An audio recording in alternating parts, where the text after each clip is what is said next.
Welcome, Sharpies, to our 2022 midterm election live show where we're going to be tracking all the results. We are ready, however, to call our very first race, and it is with 100% of the vote, Anthony Turner, who came in with hello at the very top of the show. CJ right behind him, but unfortunately could not bring it off. I'm Tom Cunningham. I'm Sharon Letman-Hicks. Yeah, and I'm Chuck Hobbs. And that is Joy Letman Share. Yes, Joy Letman Share Vince. Yes. So we are here tonight. Obviously, the polls are closing, sweeping across as we hit 7 o'clock in each of the time zones. Polls are already closed in the Eastern time zone. Some votes are still being tallied as most districts allow for people who were standing in line at the time that the polls closed to cast their votes. And of course, every vote must be counted. However, we're seeing, as predicted, some pretty interesting things in some of the key battleground states. Joy, why don't you give us a heads up on what it's looking like in the Senate race in your fair state?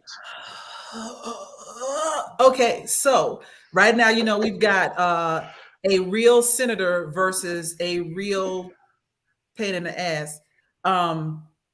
So we have Raphael Warnock versus Herschel Walker. And the fact that Herschel Walker has actually garnered, what is this? 696,000 votes irks my soul.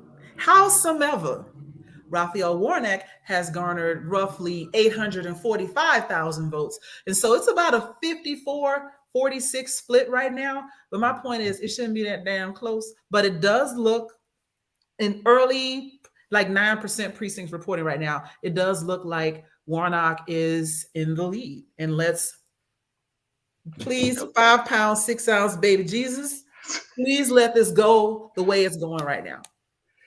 Yeah, it's interesting. Each of us, I think, has a couple of different browsers open. I'm looking at the Google results, and Google has 39% of the vote in, actually 36% of the vote, with Warnock at 53% and Herschel Walker at 45%, 45.4%, which is a 9-point race, which is significantly broader than probably we were led to believe this race was going to be. Now, perhaps a lot of those votes have come from Atlanta, and some of the further outlying regions have yet to report theirs. But I mean, of course, the smaller the district, the fewer the votes, and the fewer the votes, the easier it is to tabulate. So I put this race as cautiously optimistic. Don't do it,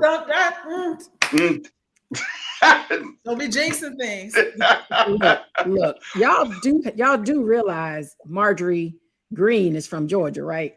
Oh yeah, no, absolutely. So there should be no expectation for a whole bunch of surprises, right?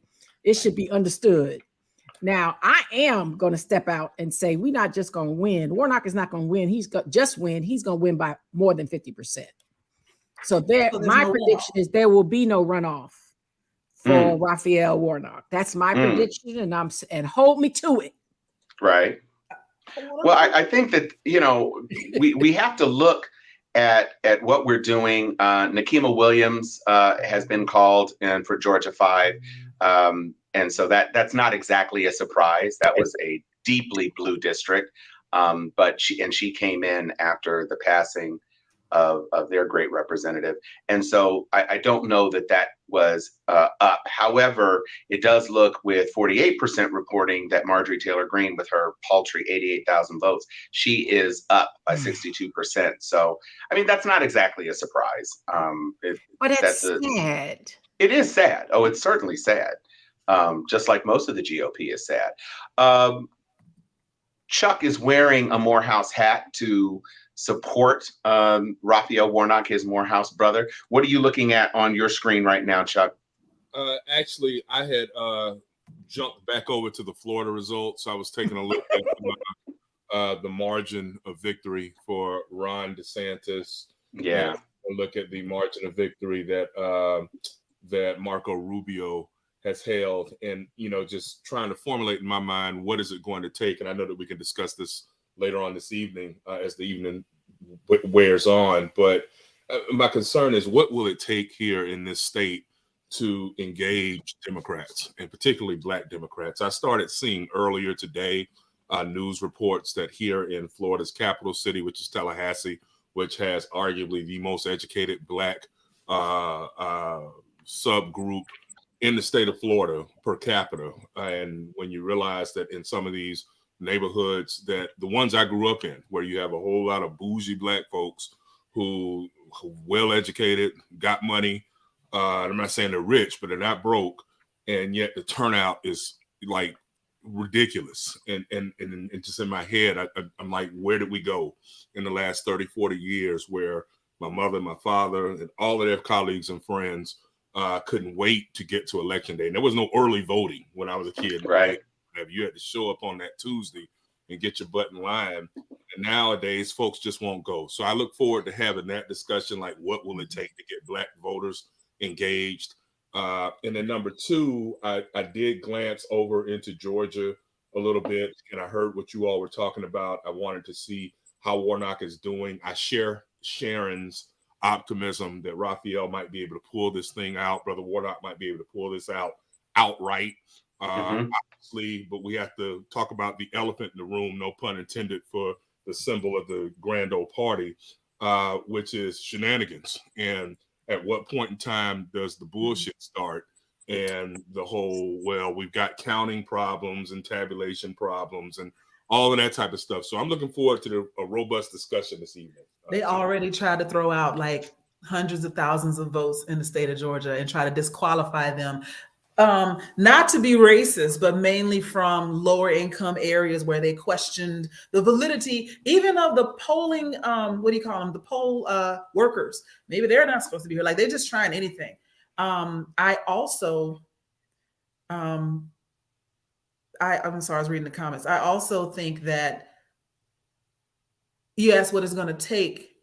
Remember that our ancestors, our recent ancestors, like previous generations, they couldn't wait to go vote because they're getting whooped in the streets. They're getting chased by people going, it was life or death for them. And I do believe, unfortunately, that we have so much complacency, especially because we've had so many Black people move into lower middle class. I'm not even talking rich. I'm talking about my bills are paid. I'm not paying attention. I'm just going to work every day, do my job. There's so many of them. They don't realize how precarious that situation is and how all it takes is a couple of legal maneuvers by the GOP to have us all back in chains. It's going to take them having that wake-up call and having it stick, because we thought when women realized they had lost the right to bodily autonomy that they would come out in droves and vote blue, and they forgot all about that in a matter of months. And so it's going to take Black people feeling threatened on like November 1st for them to come out and vote on November 8th. Well, I'd like to pivot quickly to a big story coming out of Ohio. One of the races that has proven to be, at least in the intelligentsia of the media, is the Senate candidate Tim Ryan, and how Tim Ryan is perhaps the sort of template for how Democrats can gain ground in Senate races, because he's not a person who has adopted a lot of the super liberal platform points, and he's inoffensive enough to be accepted in Ohio. Right now, Tim Ryan, according to Google, has a 56.3% margin over J.D. Vance, the Trump-endorsed J.D. Vance. Now, it's also of note that J.D. Vance is a horrible candidate. And so just the fact that Donald Trump and Trumpism and election denialism forced a lot of moderate voices out of the GOP primaries, and what you were left with is a whole bunch of screaming idiots who were touting talking points of their failed candidate. It looks like perhaps Tim Ryan is a person who's going to break through. And in the neighboring state of Pennsylvania, which, despite what Mehmet Oz was saying, is not a coastal state, John Fetterman right now, it's only 7% reporting, but 79% of the vote for Fetterman and only 18.4 for Oz. And these are races which in the last 48 hours, even people as vaunted as 538 were basically saying the balance of power in the Senate races was kind of shifting to the GOP. Maggie Hassan also, again, 14%, but she's got a 60.8% lead to 37 against Donald Bolduc. So there are some stories. Tammy Duckworth's race has been called in Illinois, no surprise there, but also Trudy Bush in Missouri, again, very, very few votes cast right now or tabulated, but currently in the lead. Better to be in the lead than not to be in the lead, I say. Sharon, what would you say? I mean, Chuck has already commented on Florida. Florida does not look great for us. It doesn't look like Val Demings is a pickup. It doesn't look like Charlie Crist has pulled it off. So what do you think about Florida and what was an Obama state now as deeply red as it is now? Well, it's a very sensitive spot for me because I was a little busy 4 years ago this time. But the biggest difference that I've seen, especially over this last year, is that everything that we built or put in place or set an example of, the GOP co-opted it. I mean, bottom line. I mean, I've never seen so many buses in the field. I've never seen so many rallies. DeSantis couldn't fill a room. But the difference here is the Dems failed to perform. The playbook was out there, right? I probably had 12 different organizations knocking on my door 4 years ago, right? This year, none. And with the Black vote, abortion is just not an issue that excites Black people. The base, yeah. Right? I mean, the messaging is horrible. Right. Abortion, abortion, abortion, abortion, instead of talking about women's right to choose or privacy or tailoring it to the audience. Right. And they led with Black women voices saying over and over again, abortion, and it resonates for some, but that it is not a base issue for Black folks, period. Right. And we have to stop acting like there's not a traditional base of Black folks and that everybody's so woke. And if, without really understanding culture and talking to people where they're at, instead of thinking that you don't talk about abortion around a dinner table in a Black household. No. You just don't. No. Right? And so No. the fact that there wasn't even a way to talk about protecting women's right or talk about the history of Black women as slaves and or oppressed and our right to vote and not being able to make decisions about our body, just the real issues that would make us say, all right, okay, I can digest this conversation. They just left that population out completely. And then we allowed the airwaves to divide the Black community with the Black male vote. Yeah, there's a percentage of Black men that are fed up, right? But the overwhelming representation, Stacey did an excellent job messaging about Black men, an excellent job. The reverence, the respect, the not playing into dividing Black women against Black men and all the tropes that we are under as a community. She did an excellent job, even down to this morning on the Breakfast Club. And if you don't know the traditional nature of Blackness, every adolescent, every generation goes through their breakout period. We all were there. We were all teenagers. We were all 20 somethings, but we all grow up, right? And the fact that they're only kept focused on this marginalized message and really divorced, except Georgia, because I think Georgia still did an exceptional job with their ground game, with continuing what they started 2 years ago in particular. I think Georgia held true to that. Florida did not, right? And as viable a candidate as Val Demings was, they've already called it from Marco Rubio and Ron DeSantis. Right. And I know we're going to further talk. I want to make a quick correction to something that you said a little while ago. Not as much as a correction. I want to acknowledge you said J.D. Vance was a bad candidate, and Oh yeah, J.D. Vance. Yeah, sorry. Yeah. But I want to say, and Tim Ryan was an excellent candidate, right? Yes. And I hope he can pull it off. He's not. If he wins, it wasn't because J.D. Vance lost. It's because he also did a great job. And Absolutely. There are people that we can't say that about. So I just wanted to put that on record because I love Tim Ryan, Congressman Ryan. I'm a huge fan. I've known him for years, and I want to give him a shout out. Yeah, it just as a heads up, as we inevitably we're concerned about, things are tightening up in Tanya. Warnock Like and Herschel Walker. And Tanya had made an excellent point, and also CJ brought up an excellent point as well, that, you know, overturning Roe v. Wade is the beginning of a slippery slope. You know, we're already facing issues on voting rights.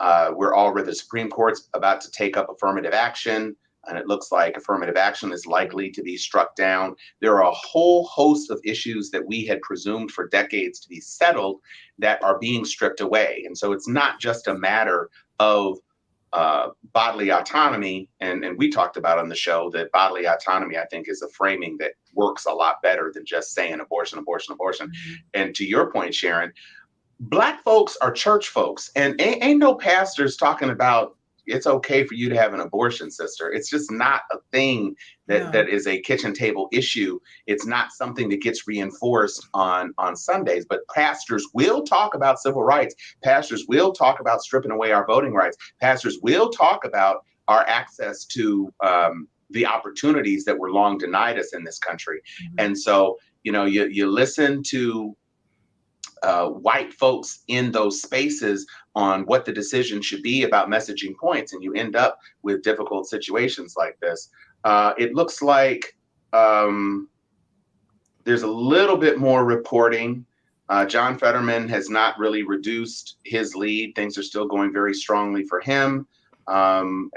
It looks like Trudy Bush, I mean, again, very, very small numbers reporting. Katie Britt, however, on the GOP side, has been elected as the first female senator from Alabama, which, I mean, whose seat is that? Is that the Tuberville seat? No. Really? That's the other one? That's the other one? Yeah. Tommy, unfortunately, will still be in there. Oh, that's right. He was, he was just recently elected. He was a Trump senator. Peter Welch in Vermont, it looks like. Oh, Doug Jones' old seat. Oh, it's Doug Jones. Warnock is down to 50.1%. Yes, with 45% reporting. Only 50,000, just about 40,000 votes between them right now. Just dropped down to exactly 50%. Herschel Walker gaining ground, about 1.2% behind at this point. I blame you, Tom. I told you about that damn cautious optimism. Yeah. Well, it looks like they still haven't called it, which is interesting. Tammy Duckworth called with only 9% reporting, but she has a 60% margin. Of course, again, that's an Illinois seat, a reliably Democratic seat, one would say. And I think we're being a little gentle here too. The pink elephant in the room, you know, we've suffered a lot over the last 6 years since Trumpisms, and people are exhausted, right? Mm-hmm. And as exhausted as people are, the right is still in tornado mode, right? Mm-hmm. And they had to tamp it down a little bit after their primaries, but these people are all or nothing. You know, I feel Rosewood, right? I feel, I feel Tulsa, right? I feel the aggression and the intolerance and the mean spirit is too soft of a word, right? And I as we look at these vote counts and we wonder how, right? we should not be wondering how. And the fact that they are trying to co-opt some Black men in particular to be their mules, that's the more frightening thing, right? Like, I don't know if you're watching our state Senate race, Chuck. I haven't flipped over there yet to see where it's going, but the last time I looked in there, I was like, huh, what? Well, and Sharon, I just had to get out of there. We have several Black male Republicans around our state running for key legislative seats, right? And they got the Brotherhood on the radio throughout this final week, and it you gotta clutch your pearls, right? And to be able to say, and they are literally going after white women's seats, and others in a way that I'm frightened if they win, how they're going to show up, and then we're going to get mad, right? But their agenda is baked. And if it's true on November 15th that the Donald is going to declare again, I don't think Ron DeSantis has the muscle to take him out. No, he doesn't. And the interesting thing is when you go ahead, Chuck. No, he doesn't. And what's interesting about it is he'll have a decision that he needs to make, because let's just, play this out. If Donald Trump runs again in 2024, we all have discussed in prior episodes about the whole concept that one of the things that his running could help him do is to keep the indictments off of him. It would actually be a wise move on his part to actually announce that he's running to try to keep himself out of trouble, right? But that being said, Donald Trump is actually the best thing that could happen for Democrats in 2024 because he's still his polarizing self. He's not going to siphon off Democratic voters. He's not going to impress independents in 2024. So if he's the Republican nominee, even if it's Biden, and Biden has some Democrats who've lost some faith, I've always found that interesting. That's another conversation I want to have one day, because when you really press them, what is it about Biden that's giving you pause? They really can't explain it well, which leads me to believe that they don't really have legit reasons. They're just going with talking points that they're seeing on social media and or in the traditional media because he's getting a little bit of age, and sometimes he might have memory issues. No different than Ronald Reagan. Hell, no different than Donald Trump. I mean, it's just there you go. When you get clear. 80 years old, 90 years old. When we're 70, 80, 90 years old, we might be like, Chuck, that ain't what you said. You said such and such. And I might be like, oh, yeah, I did say that, right? So it's part of the aging process. But Democrats should want Donald Trump in that race in 2024. He's beatable. I mean, he has been beaten, and he's only gotten worse. January 6th is not going to inure any new voters to his cause. We know what he is. Most people in this country don't want to go back to just the hell that it was on a day-to-day basis when Donald Trump was in the Oval Office. Now, having said that, the smarter play for Ron DeSantis would be to serve this entire second term and not run against Donald Trump. Stay in the gubernatorial slot here, position himself to run in 2028 when the field is clear. And you got to figure that Donald Trump then would be, 81, 82 years old. The likelihood of him running again then would be problematic. But you're right, Tom. You're right, Sharon. There's no way on earth Ron DeSantis whips Donald Trump in a Republican primary. His base still loves him that doggone much. One last other point I wanted to make is Sharon hit it on the head. Here locally, there is a Democratic state senator named Loran Osley, who's running against a black man who played football at Florida State named Corey Simon. And I have to highlight that again because similar to Herschel Walker, that his claim to fame is he played football at Florida State and he played for the Philadelphia Eagles. And other than that, I'm hard pressed to figure out what he has done throughout his career that makes him capable or qualified to even be in the same conversation with Loran Osley, an attorney and a community activist whose resume is, excellent. So having said that, unfortunately, because he's a strong, virile black man, and he's far more intelligent than Herschel Walker. Now, Corey Simon isn't splitting verbs, and he isn't going to sit up and sound like CJ Memphis on the podium. But when you listen to him, even in his articulation, he is nothing but a Donald Trump sycophant.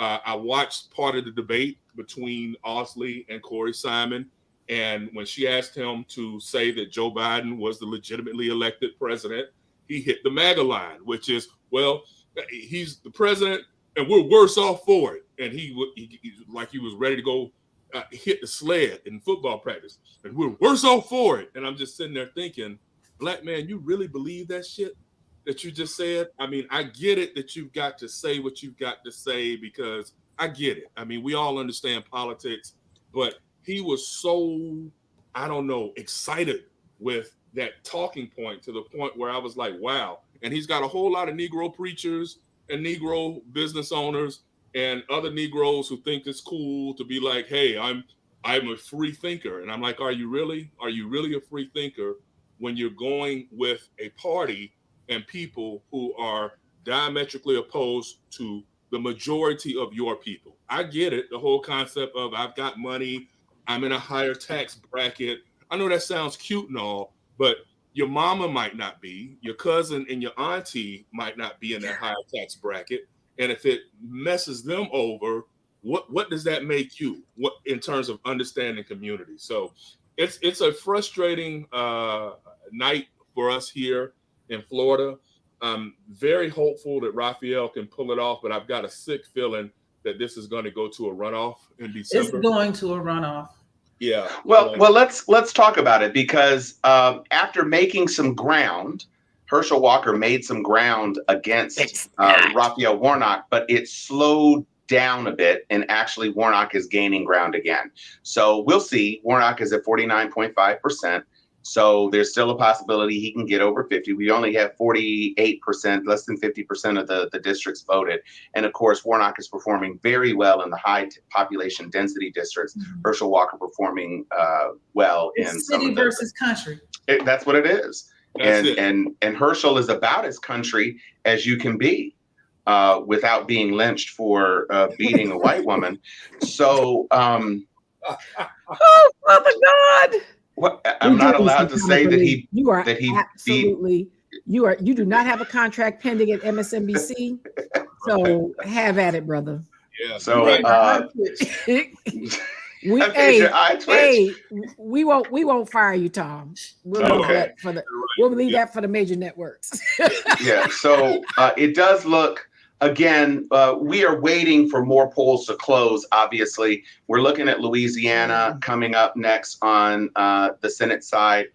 In the gubernatorial side, however, Fetterman doesn't appear to be slowing down. 8% are in, and some decent news out of Michigan. Gretchen Whitmer has a 10-point lead over her challenger, Tudor Dixon. So that's very good news. It doesn't look like. It looks like Paul LePage is up right now, but again, it's only 2%.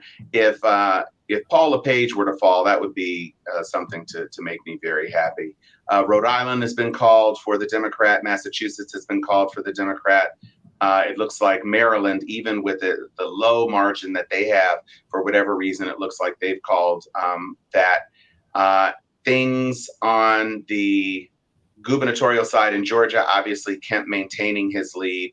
It's about 7 points now. So it remains to be seen how those races are going to shake out.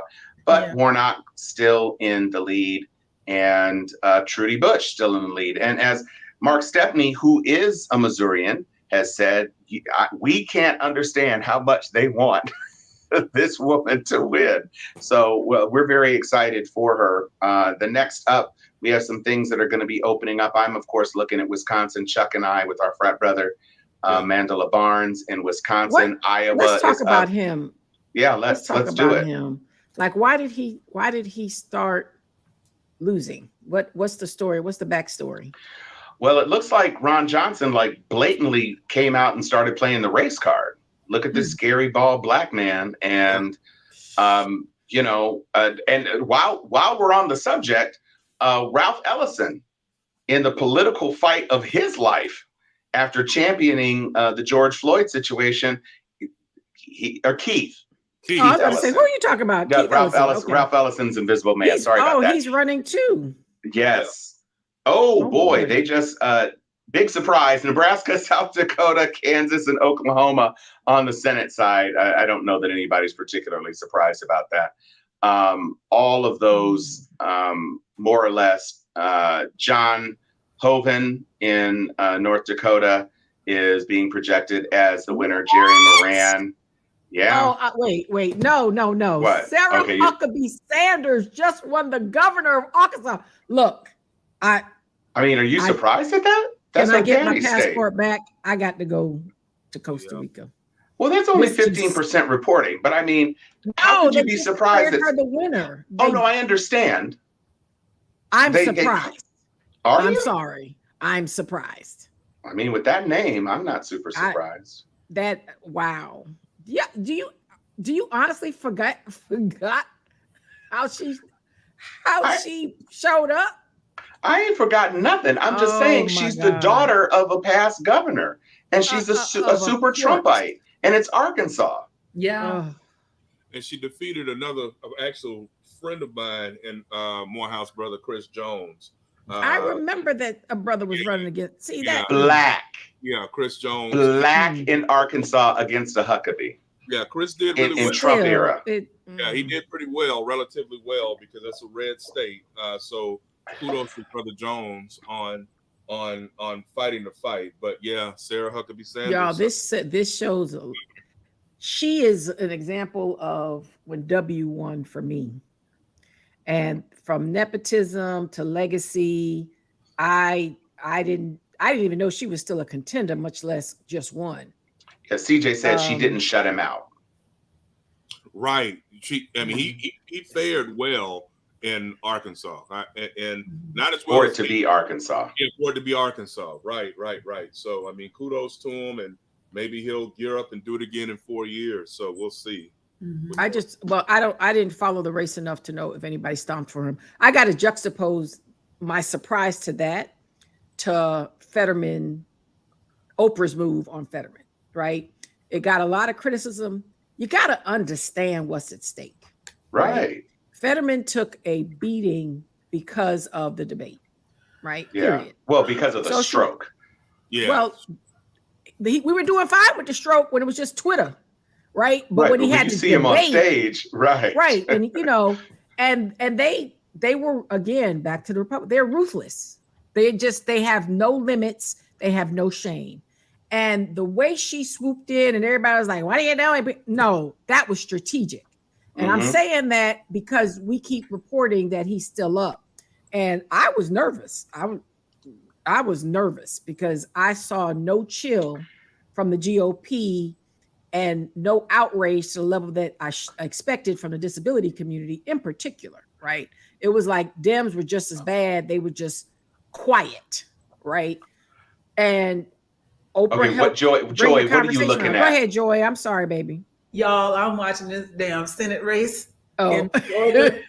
Herschel Walker was up, and then Raphael was up. And now Herschel is up again by like 30,000 votes, which is about the margin of this Oliver libertarian person who just jumped out of nowhere. What's his name? Chase Oliver.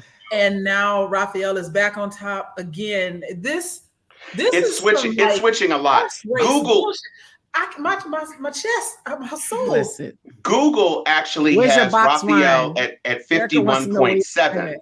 Getting wine right now. So Google has him at 51.7 with Herschel Walker at 46.6. So it's actually Herschel has never jumped over 50, but they've been 49, 48. Yeah, they've been doing a lot of this. But it's interesting on the gubernatorial side. What you were talking about the Senate side, and listen, they're talking about Fetterman's stroke, and Oz couldn't even name the name of the damn grocery store that he was pretending to be in a recording video that actually went out because there is no Wegmans. So, but with 10% reporting, Josh Shapiro in Pennsylvania has 74% of the vote. And they haven't called it, but Doug Mastriano is only at 23%.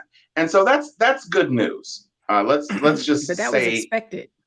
Look, we're not gonna win by 50 plus 1. Damn it. I'm still holding steadfast to that. Tim Ryan is at 53.2% with 35% of the vote in. So that's a solid performance. And we're still waiting to hear anything at all from Wisconsin and Iowa. Of course, Iowa, a big race just because the senator retiring, longtime GOP standard bearer. And so, technically, we don't know how things are going to shake out. Louisiana also, we're expecting some results shortly on the Senate side. Obviously, every single House seat in the country is up for grabs, as it is every single time. So it's very difficult. Just called it for your called it for against your frat brother. Who? Al Lawson. Yeah. Wow. And this is one of the congressional seats that was stripped from us because of Ron DeSantis. One of the black congressional seats. Yeah. That was redistricted. Yep. And just desecrated all that was hard fought won. And they actually called it for Neil Dunn. And if you look at the breakdown, Joy made a comment about rural a few minutes ago. I mean, we got massacred in rural Florida. Massacred. Yeah. And they've called it for Matt Gaetz too, unfortunately. And unfortunately, we'll continue to get massacred in rural Florida because it goes back to that old, and I can't quote it right off, but it's old Lyndon Baines Johnson quote about if you convince the lowest white man that they're better than the best black man, you can, basically pick their pockets and what have you. There are a lot of poor and suffering whites in the rural panhandle part of Florida who have absolutely no business whatsoever from an economic standpoint siding with the GOP, but they side with the GOP because of the culture war issues, period, end of story, not understanding that, Trump, DeSantis, Neil Dunn, and next thing you know, they're like, but man, honey, I don't know how we're going to buy groceries this weekend because did you see those prices in Publix? And then they will blame Obama for that shit. Like he's been anywhere near this since 2016. Absolutely. Right. It's completely mind-boggling. No horror. Yeah. Mm-hmm. The rest of my comments will be brought to you by Box One. Oh, whoa, not Box. No, because I went to the farmers. So DeKalb Farmers Market has Citra Cabernet Sauvignon, this gigantic ass oversized bottle for $6.99. And it's actually not bad. I suggest you get you some. And normally I would not put, something up here like this, but I rocks with the DeKalb Farmers Market because they are all cooperatives of color. And so, we rocks with the DK. Cheers. So some interesting things shaping up on the governor's side. Laura Kelly with 14% in Kansas has a 61% to 37% over Derek Schmidt. In Oklahoma, interestingly enough, the Joy Hoffmeister is in a neck and neck race, really, with 20% reporting. Not very much traffic on that. Currently in the lead, but Kevin Stilt is not too far away. And then on the Colorado side, we're just now getting some results in for Colorado and New Mexico. And it looks like on the governor's side, the Democrat is up right now, but again, it's only 3% reporting. A lot of these races still in low percentages, especially in the western states that are just now where the polls are closing. Gretchen Whitmer's still up by about 7 points in her race. No big surprise. Kathy Hochul in New York is looking like she's pulling it off. Again, 8% reporting, but she's got 75%. And of course, that's a deeply blue state. They had to pull in the big dogs for her too, though. They sure did. That's what you're supposed to do. I'm not even mad at that. No, you're absolutely supposed to. The homeboy was starting a trip, and they were like, "Nah, son, nah, you ain't gonna do that." They bought all the guns out in their wheelchairs and all. Warnock's still over 50% right now, so that's good news. 54% reporting. If I can't even stomach. Now it's time for funny stories. Okay. So we got to break up. Take a swig from me, Joy. Take a swig from me. So 2016, Hillary and Trump, everybody was ready. Everybody was, getting their gear together for Hillary's win. Alvin and I were in our living room trying to decide where we were going to go to taunt Republicans on the Trumping that, I know Alvin watching. Alvin about to cuss me out in the chat. So we in the living room. I remember like it's happening right now. He's in our living room. He's like, "Come on, babe, let's go to a bar. I just want to look in their face." We're military. It's a household. So we got all these base bars close by where we were living. And I was like, I don't know if I want to do that? Come on. We got to just look at them. We just got to look at them in their face. And so the time was running. I'm trying to wear out the clock. Like, one, I just didn't want to go nowhere. Two, he was just a little too excited, right? And I was like, my husband got, some post-military issues. So I can't imagine somebody like rubbing up against us the wrong way. And, see, he got Pinocchio because I'm telling the truth, right? So again, I'm in my living room right now doing this broadcast, and all I remember is him saying, "Come on, babe, let's go to a bar." And we don't exactly bar hop, and I looked at him like, all right, he was kind of wearing me down, and I wore him down just by holding out the time. And we started watching the returns. He was like, yeah, maybe. Then he did a droid. He said, "What's in the cabinet, babe?" Like, he was like, "What's in the bar?" I said, "Babe, just pull it out. I just remember us like, this is not happening. Remember, she had that ballroom, that big ballroom, and all the light. And I just remember, it was probably like by midnight. He looked at me and was like, "Well, I'm glad we didn't go nowhere." Okay, I'm gonna the Raphael race. We will not have this night, but we about to have this night. Don't. Okay. Leave it. I want to take a moment to talk about. Take another swig from me. Oh Lord, I'm Jesus! I'm feeling 2016-y. And for pursuant to that, I want to take a moment and talk about Republicans versus Democrats, or Crips versus Bloods, however you want to look at it. It's all red and blue, and the difference to me. So I'm frustrated with the Democratic Party because they have been trying to go high. You know what, Michelle, if you're watching, that wasn't a good look, chick. That whole, and they go low, we go high. We should have been in the gutter with them the whole time. But barring that, the way the Democratic Party works, ideally, is the way a democratic society is supposed to work. If I don't like you, I'm not going to guarantee to vote for you. I'm not going to blindly follow. I want to make sure that you are doing what I ask you to do, so that you got to earn my vote. Every 2 years, you got to earn my vote. Again, I'm going to make you work for it.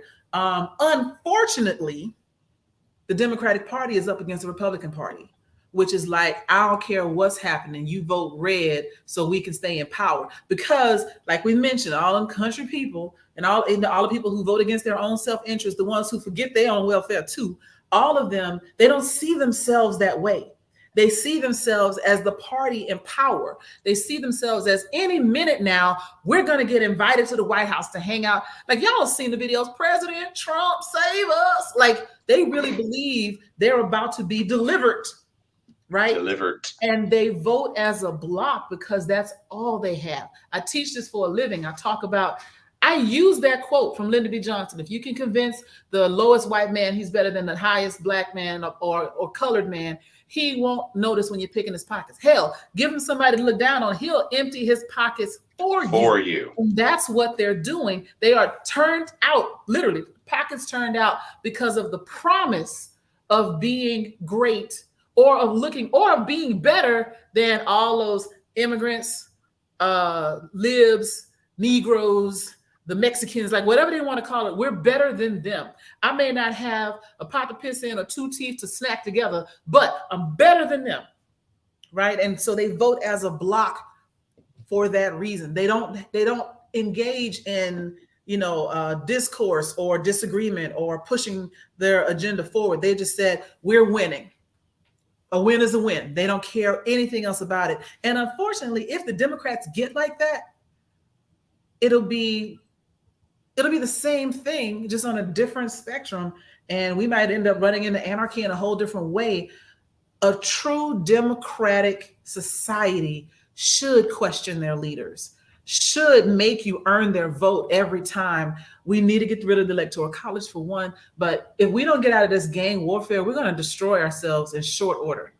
And that's what worries me the most, is not so much the Republican Party, well, it worries the shit out of me, they're winning this time, but is the fact that eventually we're going to get into an us versus them that is so polarized that we do get into a civil war, and we're going to end up picking sides, In which case, I got to get the hell up out of here. So, talking to my friends in Canada, talking to my friends in Florida. If you think I won't beat somebody up, steal a boat, and make it to Cuba, you're sort of mistaken. I will take your boat. You can come with me. We can do this the easy way. We'll do this the hard way. But this boat is going to the Bahamas. I don't know what you're about to do. Okay, I would just like to report. This show is for comic relief. For the first time since Wisconsin results have been posted, Mandela Barnes is up.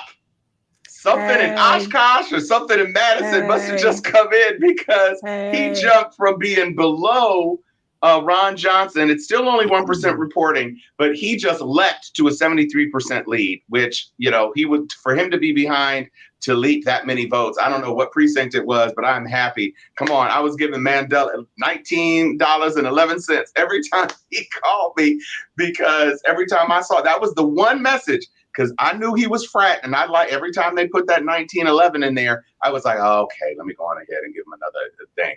Kenneth Hairston, imposter, I am more than happy to see you ejected from my email box tomorrow morning. God. I don't want to see no more of you, Kenneth Hairston. Act blue. Get your blue shit together. I started doing stop. But I want you to know that Warnock is over 51%. Still. We're going to win. Show y'all what I'm taking doing. So, plus one. Y'all know I'll be trolling the people that send me all these things, like, you know. Oh yes, please put up some of them things. I think she put me on some of them damn lists, because I ain't never ever get no shit from them, and all of a sudden I get it 10 times a day. I'm blaming Joy. Well, one of the last ones I got was this one, and I'm going to load up another one in a second. But you know, and even after I would unsubscribe from certain things, I would still get stuff from Trump. So I decided to take a different tack. Instead of just saying no or stop, I do this.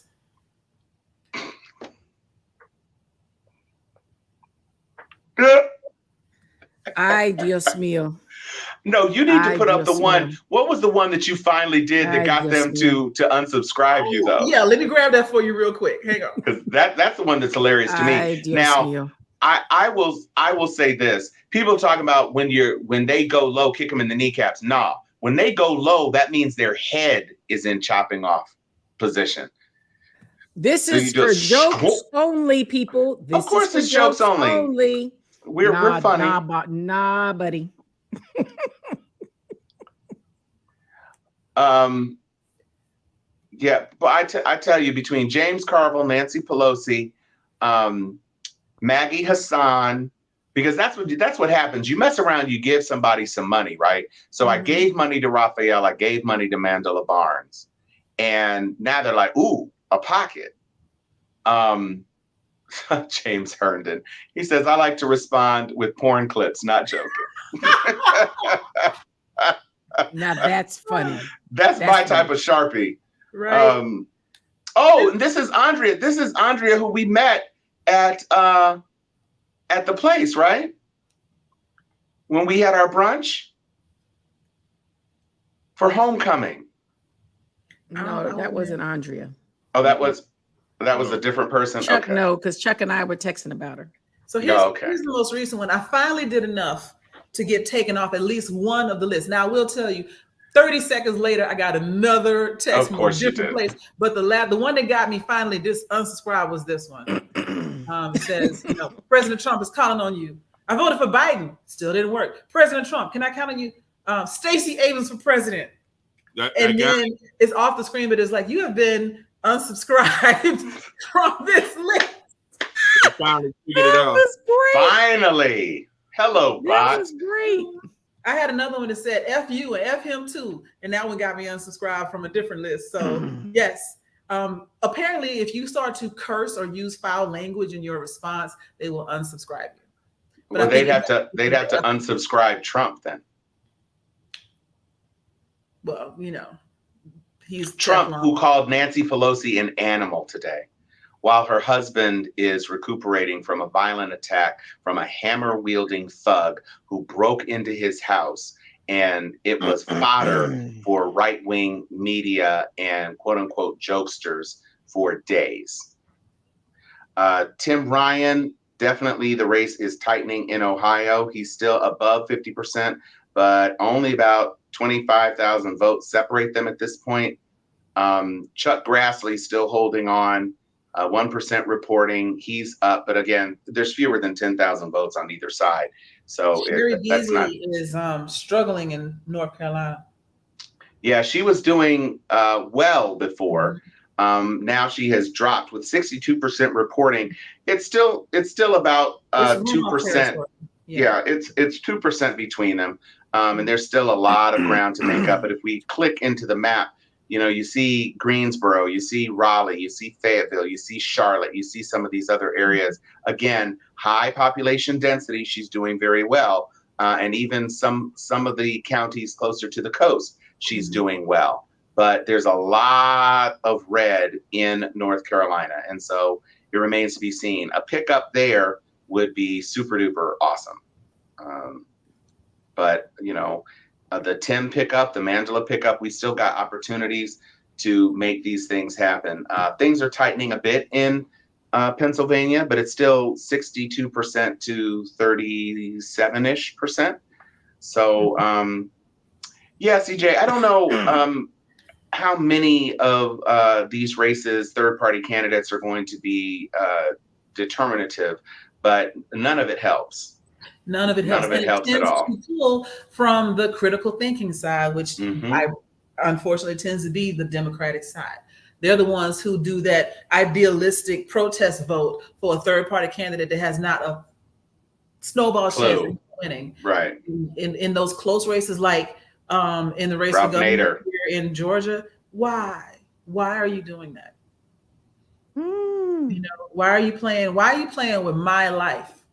Because that's what you're doing. 23 seats to go. So, infomercial moment.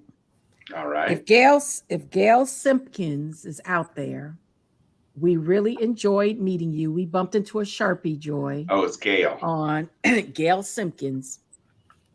And we bumped into a Sharpie when we were doing our homecoming Sunday brunch. And she came into our room. And I think we were more excited than she was. But it was the sweetest thing ever. And when we do our regular show coming up, we'll do a special extra tribute to her. But I just wanted, since Tom was trying to remember the name, remind him that it was Sharpie Gail Simpkins who introduced herself on the last day of homecoming. Awesome. Up, check it out. There she is. Hey, girl. Hey, Gail. Hey, Gail. Good evening. I'm in the dumps, but good evening. Yeah, we're depressed, but I needed to pick up my crew. Yeah, and talk about you a little bit. Chuck, you were studying something like you about to get graded. What are you looking at down there? Yeah, I'm here reading some responses just from folks who are trying to justify. They're of our hue. They are of my gender and Tom's gender, and they're trying to justify supporting Ron DeSantis and these other Republicans. And are you arguing with them right now on Facebook? Yeah, and it's just one of those things where I try to do it and stay magnanimous without, going to my other vocabulary. Everybody knows that I love the SAT words. I also love the other words too, but I'm trying to avoid going to Facebook jail tonight with some of these hoteps, no-teps, whatever you want to call them. But there are a bunch of them out here, and again, it's interesting, but it's frightening all the same. Just to be dead honest with you, it really is. Chuck, when I say Corey wiped her clean in every one of the rural counties, Gaston, she pulled it off, and the only county that has not reported, two counties that have not reported at all, is Jefferson and Leon. So we got to do some praying, but his margins in those, he beat her by over 10,000 votes in Suwannee County. I didn't know they had that many voters in Suwannee County. Yeah.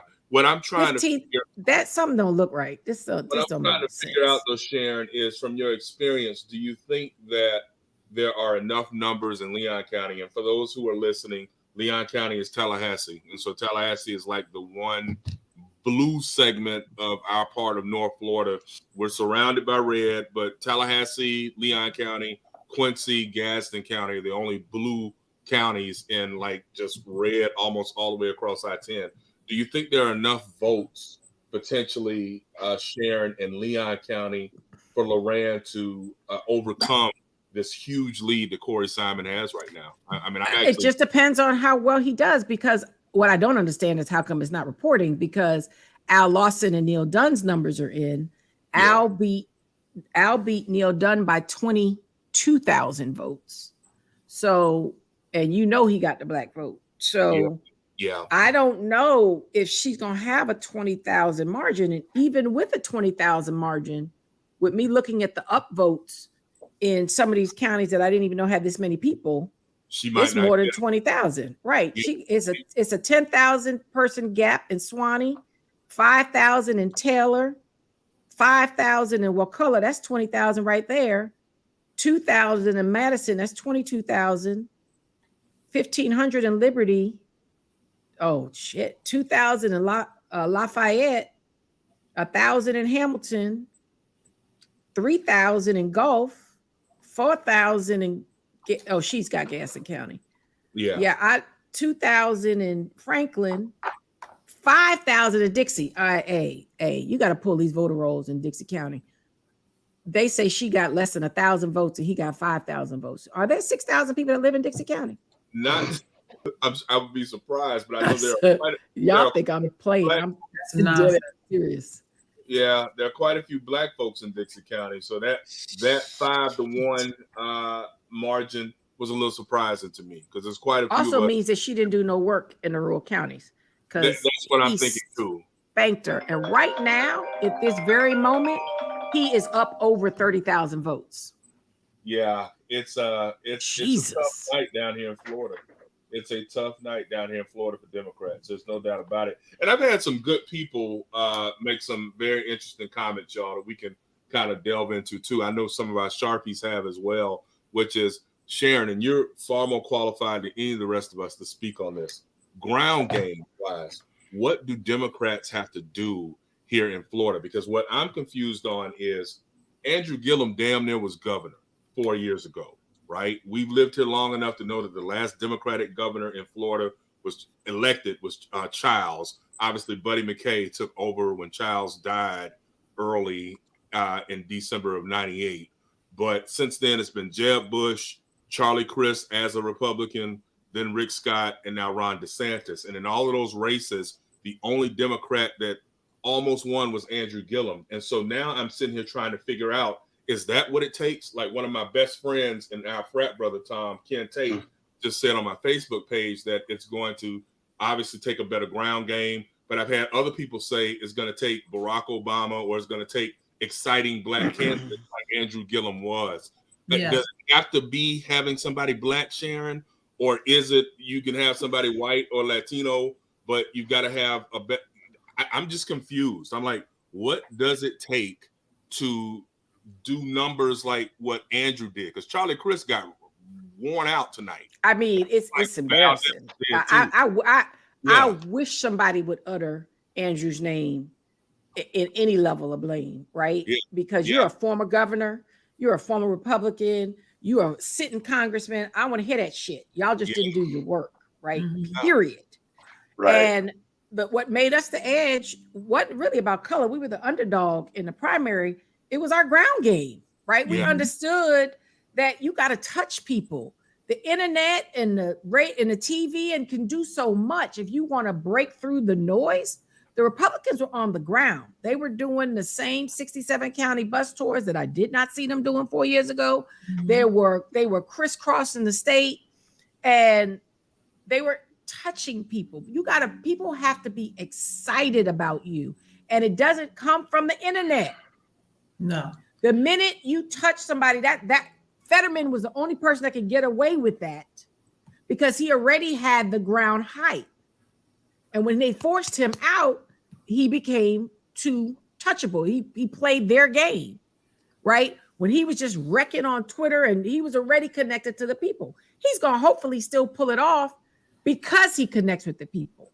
And they sent in a Hail Mary to invalidate Oz, his former boss. Hello, not just Oprah, his former boss. And, it made a difference. It brought us out at a minimum. We cannot underestimate our ability, Chuck, but it takes more than just being Black, right? It takes you really being able to play the game, but understand how to touch your people.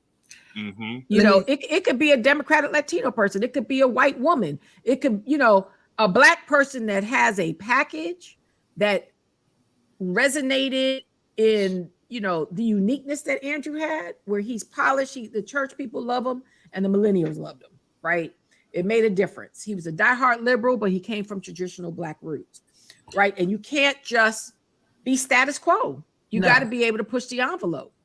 So I want to just add on to what you're saying about how you energize or excite the electorate, and more so than ever, being authentic is what sells. And you think about Gillum, when he got on stage, he said a hit dog hollers. Everybody remembers that. Everybody remembers that moment because it was so authentic. Bernie Sanders, a badass suit too. He had a badass suit. Bernie Sanders coming out in his Target Macy's knockoff suits and whatnot, and he comes out and he doesn't try to be anything other than what he really is, which is just an old man who's tired and grouchy. And I remember he was meeting with like some rappers, whatever, and they tried to get him to do like the whole handshake. He's like, "What is this here? What? Okay, fine, whatever. Let's do it. Go. Fine. I guess we've touched our hands." Yes, because whatever that is, I don't know what that is, but whatever. And he didn't try to be cool. He didn't try to be hip. He was like, "I'm an old man. All I care about is free college and free healthcare, and that's it." And I still maintain that if they had talked to me, I could have got Hillary elected because they tried to do something disingenuous with her. I'm a grandmother. I love to read to my grandchildren. Yeah, Girl, you ain't seen any grandchildren in 5 years. You don't even know their name. Don't even try that bullshit. Just come out and say, that red salad dressing in a Tabasco bottle back in your purse and don't ever bring that shit out again. Don't you ever try that again. You were not nobody swag bag. Right. We all knew that you just heard Beyonce's song. You talking about I got hot sauce in my bag. That's not going to attract because it sounds fucking ridiculous to come from. It sounds fake, and fake is losing everywhere. Okay, I just need to give an update on 2 critical Senate races. This is a big one. Right now, Michael, let's see what the man's name is. No. He's running in Iowa against Grassley. Michael Franken is up 56.6% to 43% for the incumbent Grassley. That's big. That is big. What's the percentage of the vote that's in? It's not a lot, unfortunately. I mean, I'm keeping it real. I'm keeping it real. Sit down. It is still only 4% recording, but with 10% recording, Mandela Barnes is still holding on to his lead. It's still a 13-point lead in Wisconsin right now. Some 50,000 votes between him and the incumbent Ron Johnson. So these 2 neighboring states could very well be the fire line that holds us if Raphael Warnock doesn't fare as we all hope he will. He's right at 50% now. He's still almost 2 points ahead of Herschel Walker with 61% reporting. He's at 1,437,000. And the big dummy is at 1,381,000. Before we jump back into anything though, I do want to post this picture of Gail. Yeah, this is us. Hello, Gail. And I'm gonna hop off. I've got to do some research real quick. I will be back. You all continue to thrill our Sharpies. We are so excited to be here with this election night coverage. We're already an hour in. There's so much more time to go. Chuck, thankfully, is not on life support this evening. He seems to be very engaged. Not yet. Not yet. So I will be right back. You guys continue to talk to the peoples and look at them comments. Oh, Lord. Why we both exhaling when he take a break? Will he just tell us and look at them comments? But y'all sit down somewhere. Like I haven't followed these comments all night. I'm gonna be honest with y'all though. I'm not as upset tonight as I was 6 years ago. I mean, don't get me wrong, I'm frustrated, but 6 years ago I was disconsolate. was up all night that night. You tell me they ate a whole sheet cake or something? Yeah. Like that next day, I went to Tasty Pastry, and it wasn't even anybody's birthday. Like some birthday cake and a pint of ice. And no, not a pint. I got a half-gallon ice cream too, and just was like, damn it, I'm gonna eat and enjoy myself, right? And going to Al said, babe, I think I would have got my ass whooping the bar that night. I'm not gonna lie, but I kind of was prepared for this, y'all. I you know, and I know that the pundits, you know, the talking heads on national media, they break this down and things like that. But I kind of had mentally prepared myself. I had a feeling that Brother Lawson, for those who don't know, he's the congressman here in North Florida, black man, mentor of mine, Kappa man. His district was eliminated by Ron DeSantis and his cronies in the Florida legislature. And he was forced to run against a Republican congressman from the Panhandle named Neil Dunn. I'm not surprised that Neil Dunn won this race. It's frustrating, but I saw this coming when they got rid of the predominantly or the majority black district that had been there for umpteen years for this. That's number one. I also was kind of expecting Charlie Crist to lose as well. And Sharon, I have to give you credit for that. I don't know if you recall, but I think it was late September on one of our late September or maybe early October shows. You went in on what you were not seeing out of that campaign. And you went in on even y'all Sarar, Representative Demings, in terms of some of the concerns you had about not really seeing them. And I'm not going to lie, I know this is anecdotal, but you know, when I was on social media today, just perusing, there were a lot of people who were saying they just didn't see enough commercials or get enough information from the Democrats that were running here in Florida. And that includes down ticket Democrats like Aramis Ayala, who is running for Attorney General. I need to try to figure out what's going on in that race. She didn't even have a campaign. Right. No, she's losing. They cleaned our clock.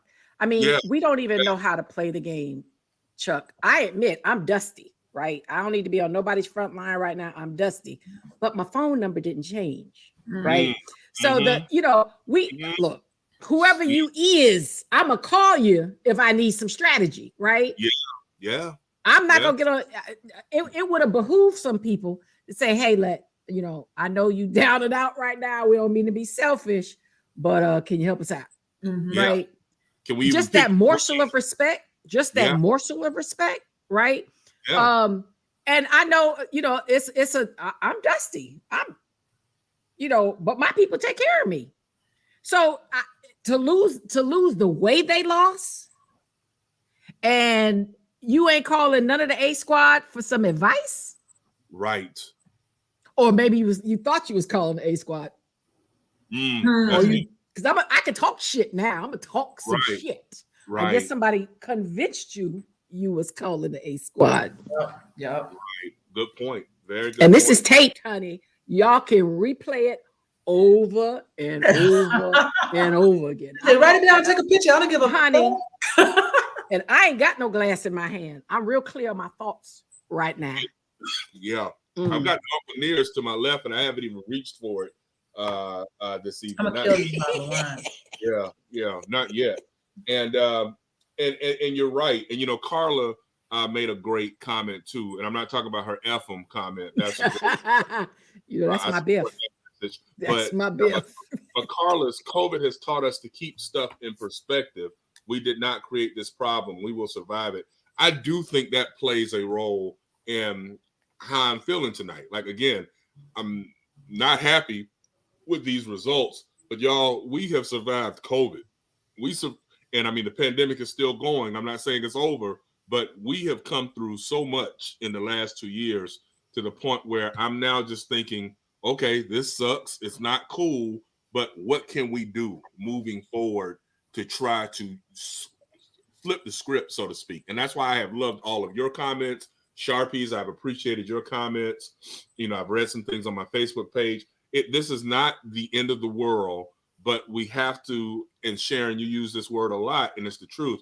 We have to be strategic with how we approach all of these things, because again, these are winnable races. They really are. It's not as if DeSantis and these folks are these wonderful policy wonks. They're not, So I got you, Sharon.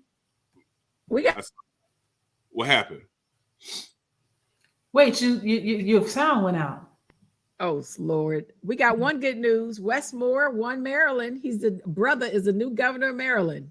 Okay, all right. Westmore. Okay, Jared Polis just got reelected. Okay. Oh, praise the Lord. A black man is the governor of Maryland. Okay. What's that? Just like number 4? 3 or 4 black men, black people that's been governor? Fuck me. Herschel is up again in Georgia. And so Chase Oliver, I don't know who you are, but when I see you, I'm whooping your ass because Herschel is up by, let's call it 3,000 votes. This libertarian candidate has 54,000 votes. So when we talk about too close to call, and we talk about throwing away your vote, doing this protest bullshit, if even half of those people, if you didn't want to vote for Herschel because you didn't like him, but you're Republican, stay home. And if you didn't want to vote for Raphael because you're not 100% Democrat, but you also know that Herschel is a fucking idiot, vote for Raphael because you're throwing away your vote. You're making it easier for the idiots you don't like to get into office because, again, the Republican bloc is the Bloods and they ain't going nowhere. Or is it Crips? No, the Bloods are red, right? That would make sense to me. Yeah, the Bloods are red. Yeah. So we're going to let that slide, Chuck. We're going to let her keep going with that. Go ahead, baby. We feel you. Yeah, you're on a roll, baby. You cool. Yeah. But my problem is this little libertarian candidate is throwing this whole shit off. It's not happening at the governorship. Like, unfortunately, Kemp is pulling ahead, like percentage point by 1/10 of a percentage point over time. If Stacey pulls it off, it'll be a fucking miracle at this point because they're about 60% reported. But Raphael is still in it to win it. And if we could stop these people from voting from this third party candidate, he'd be in there. If you just take those votes out, then all of a sudden the 49%, 48% becomes 51% to 49%, splitting out his stuff evenly. I'm so angry. I'm so aggravated with this. Please, especially with the people to me that want to be allies, want to be progressives, want to be futurists, etc. Your protest vote is the wrong place and the wrong time. This is not the time. Let's work on making sure that we don't lose our democracy altogether. Protest vote in 2030.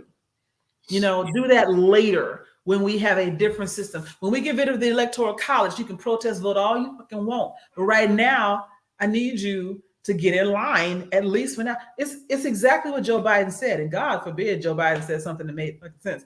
But he was like, if you want to get downtown, you take the bus that's headed in that direction. It may not be exactly where you want to go, but at least it's going the way you want it to go. So don't just sit at home because the bus doesn't go directly where you want it to. Get on the bus, go as far as you can, get off, get on another bus. These people are sitting at home. Matter of fact, these people are Ubering to the other side of town in protest because the bus doesn't go exactly where they want it to. And this is giving Herschel Walker the lead at the moment. Now, I know I'll probably look back again and Raphael will be in the lead again, but it shouldn't be this damn close. And I'm so angry. I'm so angry with everyone who has voted for Herschel Walker because good and goddamn well that boy don't even know his own name half the time. He's everything you say you hate. He represents not a single Christian value whatsoever. But there are 12 of him because he's already told you that he has that disassociative syndrome situation where he's got 12. We're not going to disparage anybody for a mental illness. I'm just talking about regardless of the mental illness, he's unfit to run or lead because he's fucking stupid. And that's not disparaging mental illness at all. That's just you don't know what you need to know to be in this office. Yeah, and I wasn't trying to disparage Joy. I was trying to say that how can voters know that he has that issue and still say, I'm going to trust him to be my senator? I'm not shaming him about it. I'm shaming the voter for saying I'm going to go and get a guy who, depending on the day of the week, doesn't know who he is. Not only can he not read and articulate, but he's a different guy every day of the week. And is he going to be in the Senate chamber one day, the shoot 'em up man that's going to pull a gun on his colleague because he's upset with something he or she said? I mean, he's problematic. And so for folks to just shrug their shoulders and say, well, I like whichever one of the 12 it is going to be because he's a better man than Raphael Warnock, I have problems with that. I do. So I'm not shaming him about having an issue. I'm shaming these jackasses who voted for him. I mean, Erica Goodwin made a very good point. She said, because these folks vote for unqualified people all the time. That's a hell of a statement. That's keeping it real. Quick update. Y'all need to get to know Wes Moore. If you don't, WES Moore, first Black governor of the state of Maryland. And he probably, I think, wrote it at number 4 in the whole country. It's either 3 or 4. Did we have anybody else after the former Massachusetts? No, I'm trying to think. Deval? Is Deval? Deval was Governor number 2. Wilder.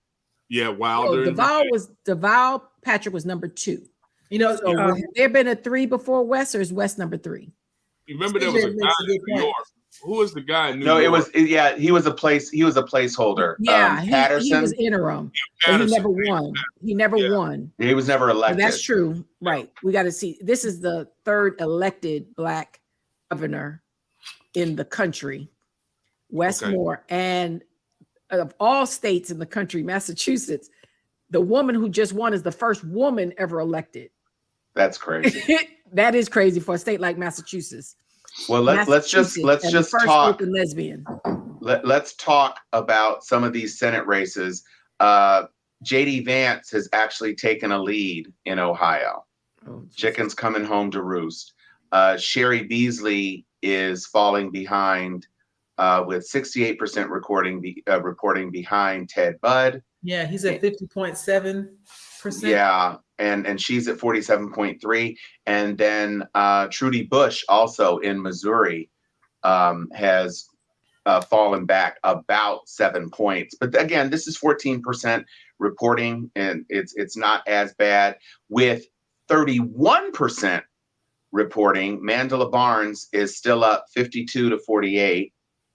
And in Iowa, Michael Franken is still up over Grassley, now at 13% reporting.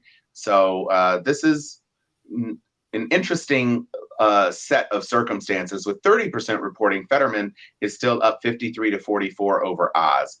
And so encouragement there. And Hassan in New Hampshire is 57-40.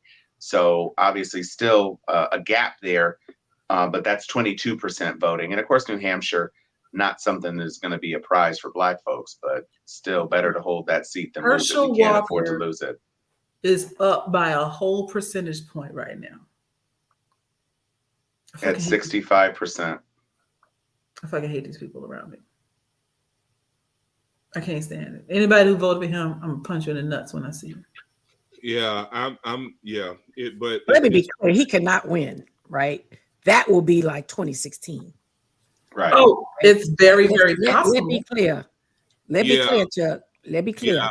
Yeah, I'm headed to taste the pastry if Herschel wins. Yeah, I'm gonna get that sheet cake because Alvin, that was funny, dude. I got you. I'm pretty good. You'll check him out. You'll check this was funny. That would really suck. I'm not gonna lie. It really would. Okay, well, I'm about to disappoint you, Chuck. What's happening? I'm about to break your heart. What happened? Corey cleaned her clock. It's called. It's over. 93%. Woo! 93% of the vote is in. Woo! And he is up over 12,000 votes, and Leon County's in. Wow. Leon County's report is at 92%. So unless there's some miracle of these little minuscule percentages. Yeah, I'm here with you now. I'm looking. Yeah, he didn't win. He cleaned her clock. Anything over 51% is a mopping. Yeah, he held serve here in Leon County. He was able to get just enough to do just well enough here, and then wore her out, like you say, in the rural counties. I mean, I can't think of a time I've ever seen numbers like this. Well, in the old way that this district was constructed, right? You got to give Republicans credit. What they've done is that with the post-census 2020 census redistricting, they've done a job. And now I got to give credit where credit is due, though. yeah, He ran a hell of a campaign. well, he did. He did. I They don't agree. put some money. I know. You know, I'm a step Yeah. aside from my emotions, and I'm gonna talk Yeah, as a that's true. strategist. That's true. Honey, hit people He said, for honey. some Monet. Mind you, people, she's the incumbent. She's a white woman. She's an heir to ridiculous money in this community. Yeah. And she's a good elected official. I mean, she's a solid elected official. This man ran. I can't even get as graphic as I want to, but we saw it coming, right? She doubled down. She tried to hold him, but for somebody who's never run for office, he ran a campaign like Trump more intelligently. He did. And he played into their playbook of all we need is less than 10%. We got to just pull less than 10% of that black vote over to our red side so that we can offset the difference. And that's what they're banking on with Herschel. Now, I want to believe that my Georgians are better than that. They're not. Let me tell you what we're forgetting. Oh, shit. Let me tell you what we're forgetting. Ossoff and Warnock were an anomaly made possible mostly by Stacey's get out the vote campaigns, but also by Trump coming into the state and saying, and don't depressing vote. it. Yeah. So he reduced the Republican presence in addition to her increasing people that ended up voting Democrat. We don't have that this time. And it was a runoff. And so and Erica's got a good point. The Herschel signs were all over high income areas because again, they vote Republican. They don't give a damn about anything other than, and what kills me is even high income Republicans, if you go to work every day, if somebody else signs your check, if you contribute to a company's 401k, you are not rich. Right. You are not. If you make less than $5 million a year, you are not fucking rich. And I don't know why people get through their heads. And so they'll have all these signs up in these high income areas thinking, oh, I want to be part of the 1%ers who don't get taxed, whatever. I'm voting my tax bracket. You're going to get hit with the same shit that I'm going to get hit with. You know why? Because you are not rich. You got my side hurting. That nor wealthy is part of white supremacy. They think they are. They think they're in the same category as Elon Musk and Donald Trump's fake figures of himself and all his other things. None of it's true. And I wish they would wake up and realize, hey, bro, you about to get this tax hike too because they're coming for you because you're only making $190,000 or $260,000 or whatever. That is not rich. They certainly don't care about you. And the part where I struggle, Joy, on that you're not rich aspect is, again, any of us, when you go into a grocery store, or hell, even if you don't go into a grocery store, if you go to Popeyes, I can remember when, a 2-piece with red beans and rice was like $2.99. That shit is like $9 now, okay? And that ain't even a lot of food. It really is, right? And so if you really do believe, and that's why the whole economic issues part is something that Democrats have to do a better job of addressing, because at the end of the day, you are a fool to believe that the grand old party, the party that touts itself as being pro-business, the party that believes in laissez-faire, which is a fancy French word, which means the government stays the fuck out your business and allows you to make all the money that capitalism allow you to make. Corrupt or not. Yeah. Right. If you think that the Republicans are going to address these prices with your insulin, your prescriptions, with also Publix, Piggly Wiggly, Winn-Dixie, wherever it is you shop, you are a goddamn fool. But on the reverse, Democrats have not, as Sharon has noted, as Tom, Joy, you have noted, and many of the Sharpies, Democrats this cycle did not do, at least from a candidate standpoint, a good enough job expressing, okay, here are the things we can do to help you eat cheaper or to buy your medicines cheaper. That's where you got to get, because at the end of the day, everybody is concerned about their wallet. So I don't care if you're black, white, whatever, your wallet is where it comes down to. And Democrats have to figure out a way to message that, which is we can figure out a way to get inflation down. We can figure out a way to get prices under control, because folks are out here struggling. Folks are out here trying to figure out whether they're going to put on the black mask and run up in the store and rob that shit. And because if you're hungry, that's the next step. If you ain't got money to eat, you're going to get it by any means necessary. And this country is only a couple of hungry days away from the Walking Dead, like total. So let's break in with some updates. It looks like 538, which is another tab I have open, is calling some races. They've called the Senate race in Colorado for Bennett, which was kind of an open question. That was a concern as whether or not it might be possible to flip that Colorado Senate seat. But with almost 50% of the vote, it looks like Bennett has enough of a margin. It's basically 40% to 58% over O'Day. So they've called that one. They've also, as Sharon alluded to, Wes Moore projected to win the governor's race in Maryland. And they're also calling the Senate seat for Chris Van Hollen, which is another important hold for us. We definitely could not afford to lose either of those situations. So it is good. Obviously, very little information, although, again, Barnes with 38%, still 52 to 48, which is good news. Michael Franken still, wow, this is a 15-point lead over Grassley with 20% reporting, which is a pretty impressive showing. And it's very, very tight with Walker and Warnock. CNN basically has them at a dead heat with a 0.1% margin difference. Google has a slightly larger lead for Herschel Walker. Yep. But at this point, I'm just praying that he doesn't get over 50. So we go into a runoff. Yeah, exactly. So, I mean, I will tell you this, to your point, Chuck, I went to Burger King, and I normally use the apps. I've been big on the apps. So, between the fast food that I do consume, between McDonald's and Wendy's and Burger King is currently the most expensive of the fast food burgers. I went and bought a Whopper with cheese, and I had $1 onion rings in the app. And my bill, no drink. And the onion rings were discounted. The Whopper was $8.69 for a Whopper. Not an Impossible Whopper, just a regular old Whopper. And a quarter pounder at McDonald's is like, $5, $5.29.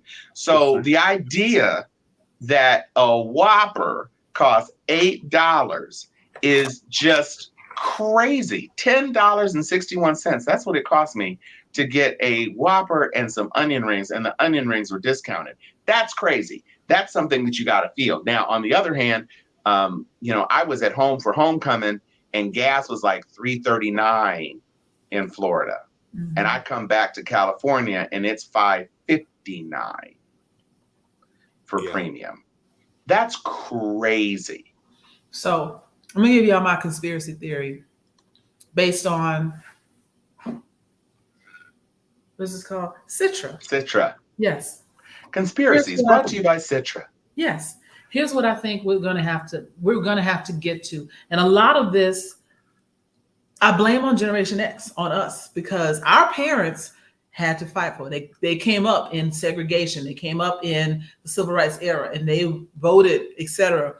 We came up, and with the help of our parents, we started to believe our own bullshit that it was a better, kinder, gentler America, and Black people were doing all right. And we developed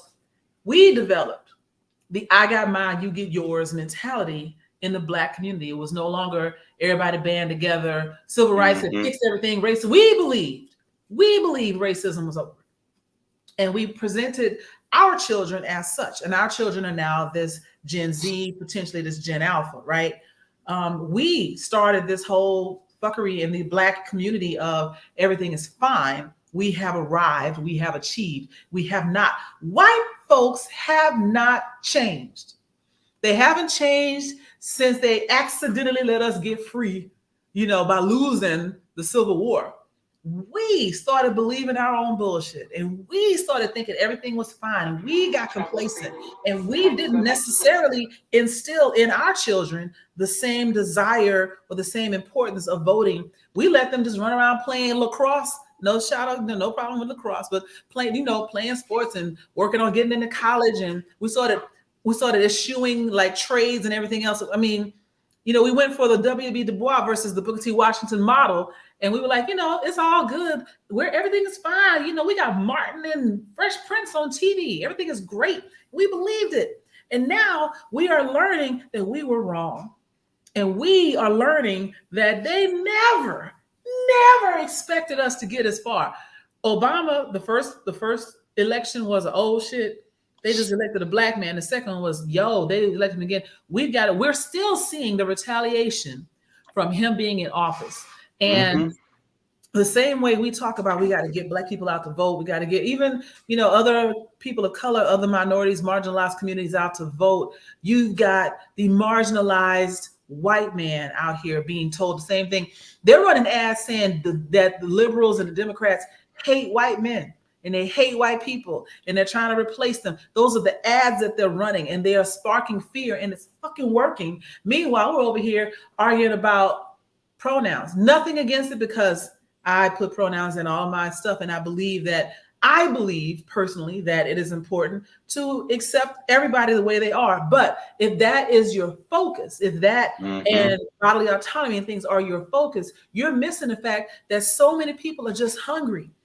And they missed the vote. They really sat back on their laurels as the Democratic Party and said, they overturned Roe v. Wade. Clearly, everyone's going to vote blue because of that. They didn't even try. They assumed the same way they assumed Hillary would beat an idiot. They assumed that poor white people would be so appalled at the overturn of Roe v. Wade that they were just going to vote blue and they didn't have to do their work. And once again, they got caught with their pants down once again. And here we are. And I think we're going to have to get to the point where your rights are gone. We're going to have to hit rock bottom. And it's going to be Handmaid's Tale. The same way it does now. Once we hit rock bottom, we're talking anarchy. And I don't even know if the liberals have the balls to go toe to toe. I don't know that they would ever overthrow shit. They just gonna sit here and be mad about it. And unfortunately, there's a big block of progressive Democrats who have the money and the wherewithal and the privilege to up and leave this country. And I think that they will fuck around, do their protest voting, be mad that it didn't go their way, and then sky out to Spain or whatever and leave everybody else sitting here. Chuck, you didn't go to sleep, did you? No, Don't be falling asleep during my rant. No, I'm actually enjoying every word of what you just said, and I'm nodding in agreement. But I don't think I fell asleep. So what I can you just tell you further is, depressed us. Right. So I will just say the Pennsylvania Senate race is still competitive. Fetterman has about 51%, 47% for Mehmet Oz. He's definitely closing the gap. On the gubernatorial side, it's still about a 13-point race between Shapiro and Mastriano, with 37% recording of the vote. And Mandela Barnes still 51 to 48, 49. Michael Franken still up. We're really looking at this juggling act between Walker and Raphael Warnock. They are literally neck and neck. It's a 7,000 vote race at this point. And so, obviously we cannot countenance a loss there. Sherry Beasley has gained some ground. So it's about a 3.4 point race, but 73% reporting in North Carolina. And it doesn't look like things are going to shift our way on that one. But and Tim Ryan is now as far back as he has ever been, about 7 points back against J.D. Vance with 63% reporting. There's still some stuff, obviously Toledo, Cleveland, Columbus, Dayton, and Cincinnati those are all strongholds for Tim. But there are other parts of the state.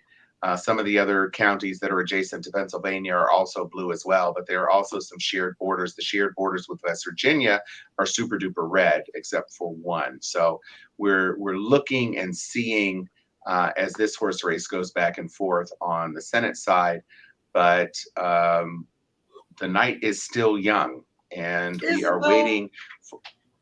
Well, I mean, we're still waiting for polls to close. Arizona. Did y'all see what Tanya Graves just posted? That's some deep shit. It was deep. It was. Yeah. That's something for us to leave up there for a few minutes. Right. I think all our viewers needs to take that in. And those are the mediums that are free. Right. I'm not sure David Meyer is, but the rest of them are. And that's an important distinction, because when they talk about the so-called liberal media, they're talking about the New York Times, they're talking about the Washington Post and what have you. And those news organizations, you got to pay for them. And most people are not paying. I mean, you get the five free per month, and then after that, it's like, hey, you shared a link to the New York Times. Sorry, I won't be reading it. That's how a lot of folks are. And so these Republican-backed media sources are getting the message out, getting misinformation out. They're doing their job. I mean, it's a mess, y'all. It really is. And again, I look forward in the days ahead being able to talk with you all and our viewers about ways that we can, I don't know, get things moving. And I do think, and I didn't speak on this earlier, but I do want to say this. I do think too that Sharon, you were right. Tom, you were right. Joy, you were right. The abortion issue just isn't a needle mover in the Black community. And that's all I heard over the last 4 or 5 months after the Supreme Court made its decision to reverse Roe. Matter of fact. Yeah, and I was sitting there thinking, Black folks just, I'm not saying that we don't have abortions. We do. I'm not saying that it's not an issue in our homes. It is. But it's something that's talked about in the shadows, something that's quiet. There have been times in the past that I've written articles or even Facebook rants, and I swear to God, no one engages. You might have one like, one comment. I'm like, what is it about abortion that I can't get Black folks to engage on this? But again, it's something that's the word itself is problematic, right? Yeah. As a messaging, okay, it's problematic as messaging. You don't want us to say say pussy on TV, but you can say abortion all day long. It's not. It's just not.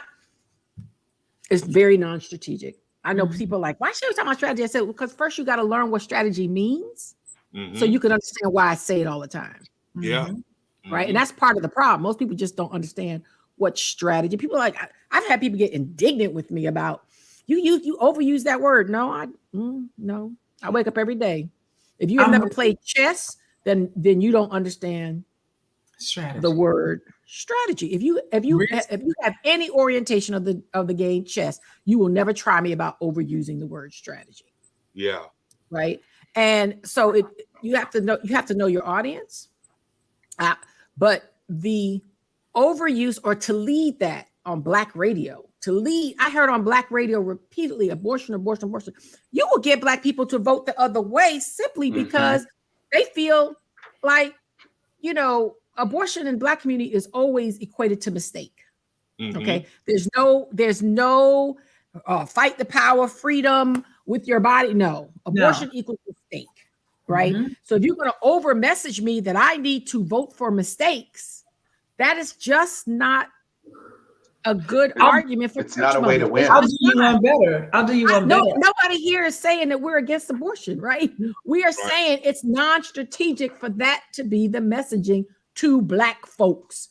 Not only that, they alienated the young white women too, because they were like, oh, they as soon as it got overturned, you got this flood of text messages from Act Blue and everything else. Oh, they're threatening your rights, body autonomy. Won't you rush $10 to us today? And young white women were like, fuck you, because you could have codified this a long time ago. You don't need my $10. And how dare you try to monetize my freedom of body autonomy, you should have just codified this a long time ago when you had control, and you didn't. So miss me with that bullshit. They did alienate more people than they ever got by trying to focus on, oh, your abortion rights are gone. If they had said this is the slippery slope that begins the loss of all rights for all marginalized communities, that's a whole different tack that they didn't take. They focused on, look what the Republicans did. I know you're gonna vote for us now, and folks are like, I mean, no, not really, because like you said, it didn't move me. And a lot of Black, especially hyper-religious Black people, are way more conservative. Same thing in the Latin American community, way more conservative when it comes to that particular event. They're Latin like, American, you really Catholic, want to lose a community? highly Catholic. Talk about community. abortion in the Latino community. Talk about Right. that shit. Super duper. So let's give an update. Arizona results have come online, and Mark Kelly has a decisive lead right now with actually 38% of the votes in Arizona reported. So the junior senator is looking actually quite well against Blake Masters. He has a 15-point lead right now, again, with 39% reporting. And that's almost 600,000 votes to 440,000 votes. So that's a good hold for us. Mandela Barnes, things are tightening, but it's still 51 to 49% in Wisconsin. Michael Franken still maintaining about a 4-point lead over Grassley. And John Fetterman opening things up a little bit in Pennsylvania. North Carolina, at this point, it's 47 to 51. Sherry Beasley, perhaps with 73% reporting, still has a chance to come back. So we're fingers crossed on that. No real change in the dynamic of the Walker-Warnock race, but it's 87% reporting, and Warnock is still down by about looks about like 15,000 votes, which is causing Joy's neck to break. The Libertarian has 60,000 votes. I'm glad Tanya. Wow. I'm gonna revisit this conversation. I'm glad Tanya Graves put up that comment. Tanya, you're exactly who we're talking to. We're not. Everybody heard abortion, nothing else but abortion. We're not saying don't talk about abortion. We're saying don't make that the only thing you talk about. Right. And quite honestly, that's the only thing that led every conversation, especially I finally live in the Black district, right? So for me, I'm like, really? That's what you leading with these Black folks? Like every single ad? Well, you were captured, Tanya. You were the majority in the messaging. You absolutely, my body, my control, all of that. The message reached you. The messages that other people needed didn't reach them. That is the point that we're trying to make. We are all pro-choice. We all are liberated. We are also strategists. We're speaking as to why it didn't resonate in our community. And Chuck, there's going to be some people that's going to seriously have to study Corey's victory, right? Yeah. And because it was a Black man against a white woman, a Black man running as a Republican against a white liberal incumbent, beloved by Black people, but not all Black people, right? And just the status quo. And it was easy. When I heard Rudy Ferguson and Greg James and a couple other brothers cut their commercial this week, I kind of knew it was over. I was like, oh, well. So I left this. It was real when you got Black preachers out there. That percentage that they can carve out, and it's a clear percentage just by his margin of victory. Their strategy worked. Mm-hmm. Their strategy worked. So just Sadida, we've talked about this before, but I want to reiterate it because I think it's important tonight. As of March 2022, the latest report says more than 54%, well, more than half, 54% of Americans between the ages of 16 and 74, that is all working Americans, 16 to 74, read below the equivalent of a 6th grade level. Astonishing. Below 6th grade level. 54% of us can't read worth a damn. Matter of fact, below basic, 14% below basic, 4% at level, 4% non-literate, 34% basic reading, and then another 10% proficient. We don't read. As a country, we don't read. And so the idea that they would actually read and study something as boring as politics, they won't even read for pleasure, let alone politics, And so I watched a video the other day where they asked some random kids, and I say kids, I mean they were like in their mid to late 20s.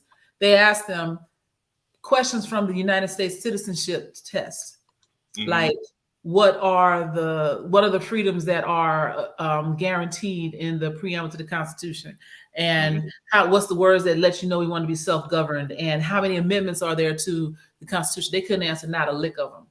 Yeah. None. Matter of fact, the black kid on the panel got more right than anybody else, and he only got 3 right. Yeah. He was winning.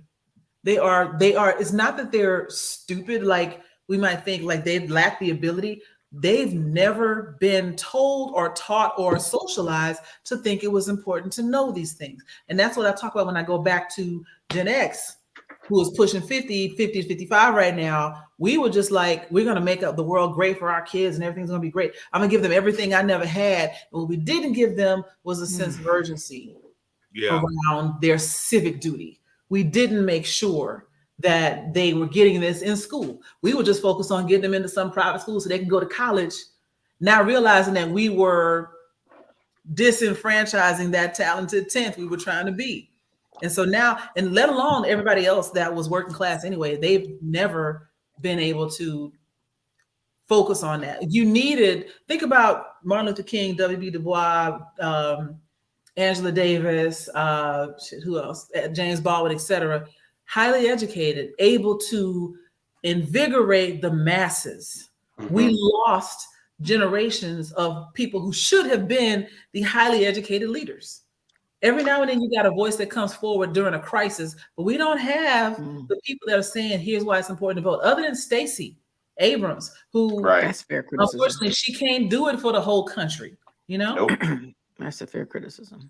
Well, I'm happy to say is the only person with a child old enough to vote that I actually had a phone call with my daughter about ballot initiatives, in addition to voting on all the things that she has to vote for here as a California voter. She was literally talking to me. Well, Dad, what about Proposition LA? What about SH? And I was like, okay, babe, well, we can talk about it. But what you need to understand is that although this sounds like it's good, it really wasn't drawn together in a way that's going to benefit the communities that it purports to be helping. And so that was a very proud moment for me. I remember when I voted for Obama. I'm just happy she asked. Well, exactly. I took her into the ballot booth with me. She was really still not a baby. She was 6. But when I went in to vote for Obama, I took my daughter there and I said, see, baby, I'm about to vote for Barack Obama for president. And that was the first time that she was really cognizant enough to understand what it really meant. But I've been very pleased to see her. It's been 2 years since she's been able to vote, and she's voted in all of the elections since she's been able to vote. So that makes me very pleased. Got to train up. Yeah, you do. I do need to, before this comment goes by too far, I have to even respectfully disagree with my husband. I need y'all to understand strategy is not about intelligence, right? Right. He put up a comment that says some blame needs to be placed on us learning about the issues. You can't plan for ignorance. Actually, Al, you can plan for ignorance, right? You just got to know how to play it. That's how Donald Trump won. Right. And what they're doing is taking their trailer park strategy that is called the trailer park strategy, right? It's called, somebody said it earlier, I don't have the eloquence on the most uneducated white man thinking he deserves more than the most educated black man. You have to understand, you can play on people's ignorance. And now they're moving over to the black side and telling black men that, gays are taking everything from them. Immigrants are taking everything from them, that, you play on people's ignorance, right? And that is a strategy as well, dear.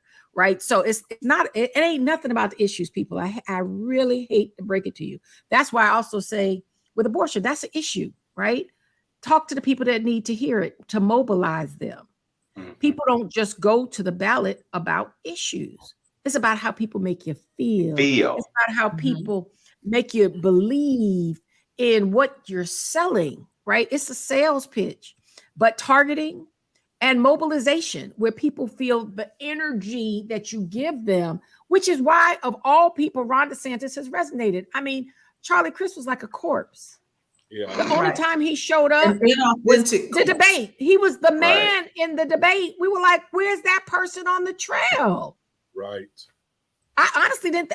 I looked up. You were doing a post debate, and I was following you, Chuck, and I was like, who is this person debating? That's Yeah. so impressive. And then he Yeah. went right back to looking like he's 75 and he's 66. Yeah. And I'm He's like, only I have 66? Yeah. yes, I thought he was old as Biden. exactly. No, yeah.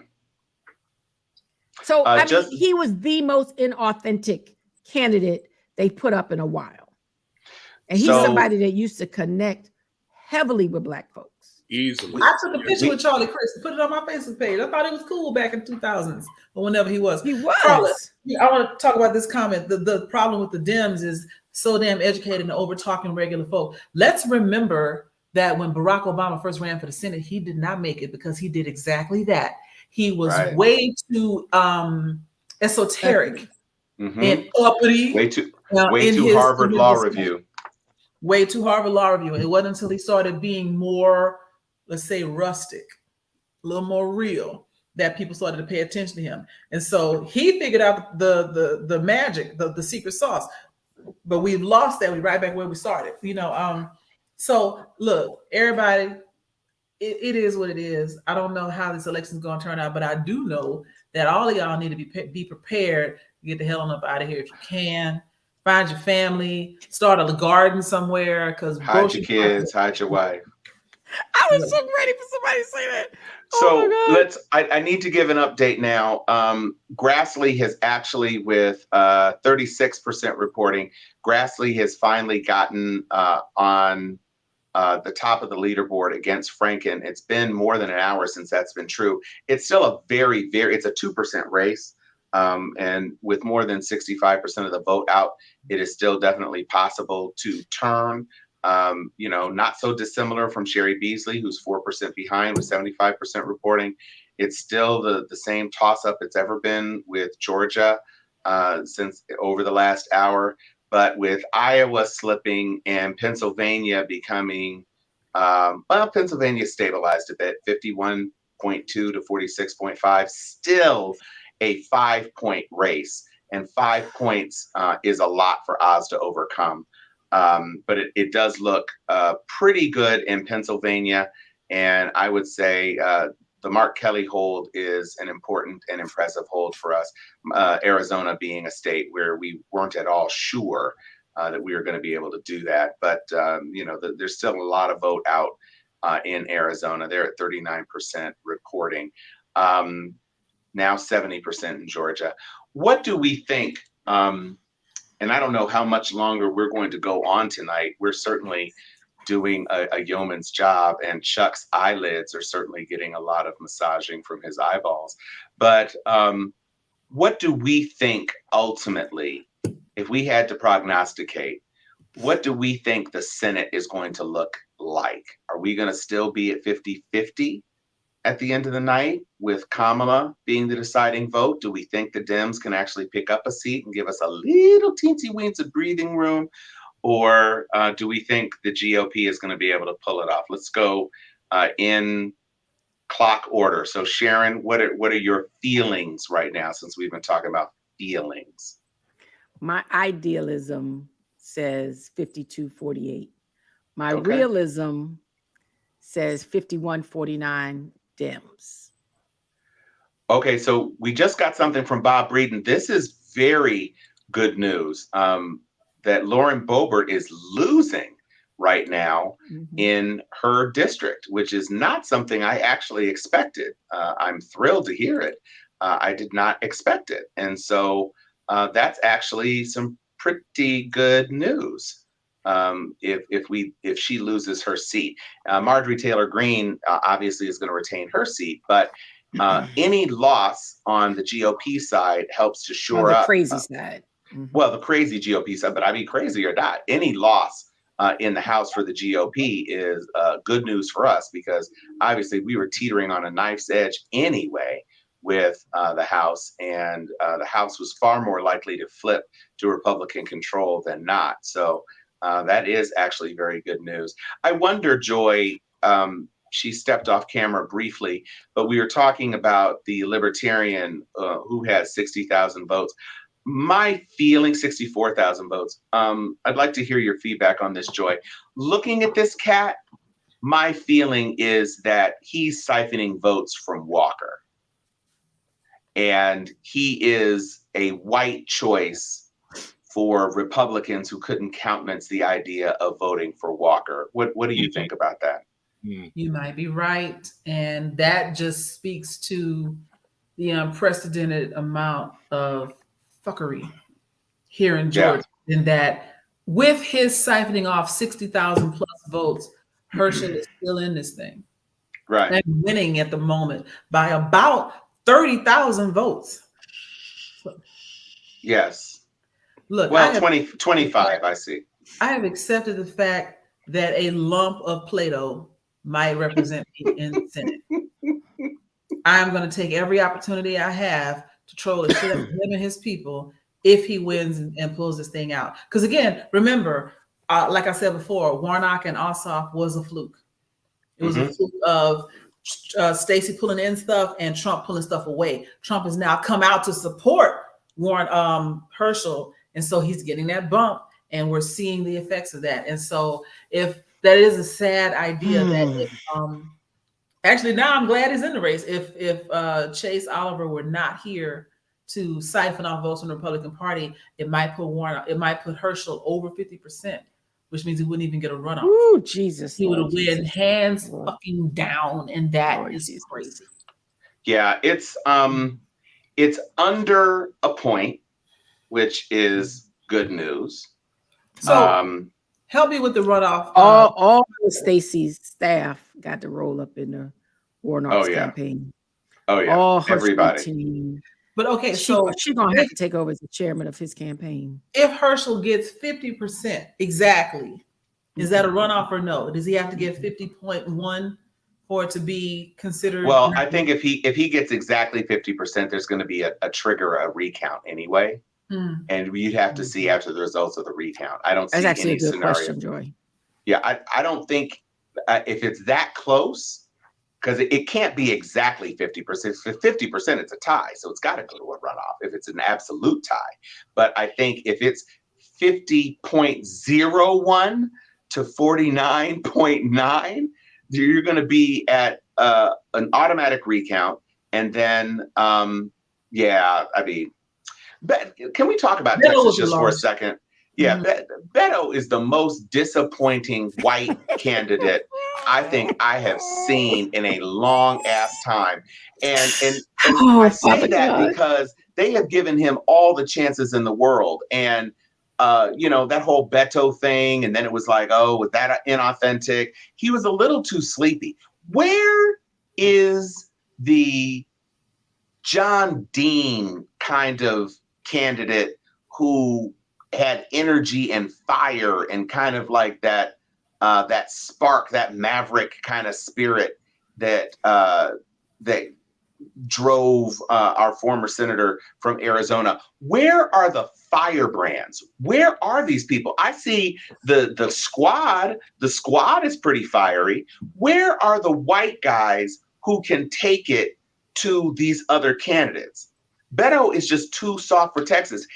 Go for governor of Austin, Beto. But don't try to take all of Texas. It just doesn't work. And you put the money behind him because he was able to raise money nationwide. You don't win just on money. You've got to be a person that can grapple and capture the imagination of the constituency. And Beto has never been that guy.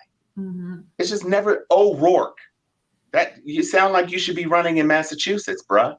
Like, where are the Texas Democrats that could have done something? Where are the Democrats that could have done something across the country? I think another issue we're running into is The younger Democratic people that are running are just not fucking interested. They're boring as fuck. And so, and their constituency has a short attention span. So you got people who are avocado toast at best. And they are trying to appeal to people who like sriracha. You know, like they're like, I want something hot and spicy. I want something real. I want this, I want that. And they're like, here we are, we're mild and we're appealing. You know, we're middle of the road. We're a good fat. The road used to work for the Democrats back when the alternative was lynching. Right. Now, middle of the road is just not good enough because you got the other side who is all, we're still lynching, you know? The Democrats is not coming with it. And nobody outside of the squad, and even for them, I'm going to give you Ocasio-Cortez, and the rest of them kind of follow her lead. You know what I'm saying? Well, and Ilhan has some issues of her own. Mandela Barnes' lead is 2,004 votes right now. 2,004 Jenny. Votes. Yeah, a lot of them are. Yeah, I don't disagree, Alvin, that Texas can be flipped. That's not my point. My point is, where are the candidates who can flip? You had the twins, the Castro twins in Texas that were supposed to be the thing because they were supposed to galvanize the Latino community and bring us within, no pun intended, shooting distance of flipping Texas. And they fell off. Where are the Texas Dems who can turn Texas purple? Where are they? And by the way, where are the white male Dems in Florida? Where are they hiding out? I think Val Demings is a phenomenal candidate. I think he's a phenomenal person. Listen, they're there. In numbers, though? I don't know I'm just saying, listen, Bill Nelson was an old guard Southern politician who held on to his seat for a good, nice, long time. And then he lost. And we ended up with Val Demings, which is a hard shift. That's a real hard shift to go from pasty old school white boy to, fiery police sister. And you can't tell me there isn't any. Now, maybe they didn't want to run against Rubio. Maybe they didn't want to, but it's hard for me to believe that you couldn't have found a Latino candidate from Miami to run as a Democrat. I just don't understand the choices that the National Party is making. She lost by 16%, not votes. Right. 16%. She got mollywopped. Yeah, it was pretty bad. I didn't even. Oh. But it's not even, but Mike, I'm not even talking about progressive candidates because progressive is not guess who is not sweating at all about his Senate seat? Joe fucking Manchin. It's not just about being progressive. It's about being able to win in the state in which you were trying to compete. That progressive stuff works on the coasts. California ain't sweating about electing Dems. But when you talk about that whole middle shit between the coasts, you have to play a different game. And Fetterman is probably a strong example of the type of game you need to run in terms of an authentic candidate, in terms of someone who is really connected with his constituency, has that authenticity that people embrace, has that street cred, the tattoos, he's wearing bomber jackets, he's wearing the shorts, he's got the big shoes, he's a big tall dude. He talks like a Pennsylvanian. And Mehmet Oz does not. But when you have the Republicans who literally don't care, and a lot of the Sharpies have been weighing in on this, Republicans don't care about anything other than the R. They don't care who you are. They just see the R. And Democrats get all choosy and shit. Like Joy was saying, well, we're going to offer you avocado toast because that's a healthy fat. And would you like some shredded egg on that? How about some onions? Oh, no, not onions. We are not aligned in the way that the Republican Party is aligned, which means Carrie Lake. Let's look at Carrie Lake. All she is a former newscaster. There's nothing to her. But she can spout that GOP pablum with with a veneer of respectability and professionalism, so she doesn't sound like a complete idiot parroting bullshit, because she's used to reading off a teleprompter and communicating with audiences in a credible way. So I want to touch on these two things. So CJ is absolutely right. Yeah. Read this. There are no white male Dems anymore. They've all moved to follow the Trump brand because he was their ideal man's man in their eyes. Yeah, every white man wants the freedom, freedom from repercussions, the ability to be Teflon. They want to be him, and so they vote for him. And then growing up in Houston, Texas, I can say that Tanya is absolutely correct. First of all, recognize that I think 60% of all Latinos in the United States live in California. And Texas is a distant second. But Texas Latinos, I remember them putting white on their standardized test back in college. And I'm looking at, Maria Gonzalez like, bitch, what did you just do? You are not white. And I remember that. She totally put that down with not batting an eye. It wasn't even like a secret. She fully embraced it, which means her family fully embraced it. And she wasn't, we were friends. I just looked at her stupid, like, you're not white, right? She goes, yes, I am. And let's also remember, it was the Portuguese that invented white and black during the slave trade in the first place. So they get it honest. That whole Iberian Peninsula started this bullshit. Now, the Iberian Peninsula. The UK, the Great Britain Empire, they perfected it. Like I said, the British monarchy put the supremacy. Oh, come on. What? They show Ron Johnson and Mandela Barnes at a 50-50 tie. 227 votes with Ron Johnson on top for the first time since the first 30 minutes of the race. Alvin's right. The Latino position varies based on geographical dynamics. In California, Latinos are different, but they all live there. So the effect of 60% of the United States Latino population living in California means they get the same electoral college votes, the same districts.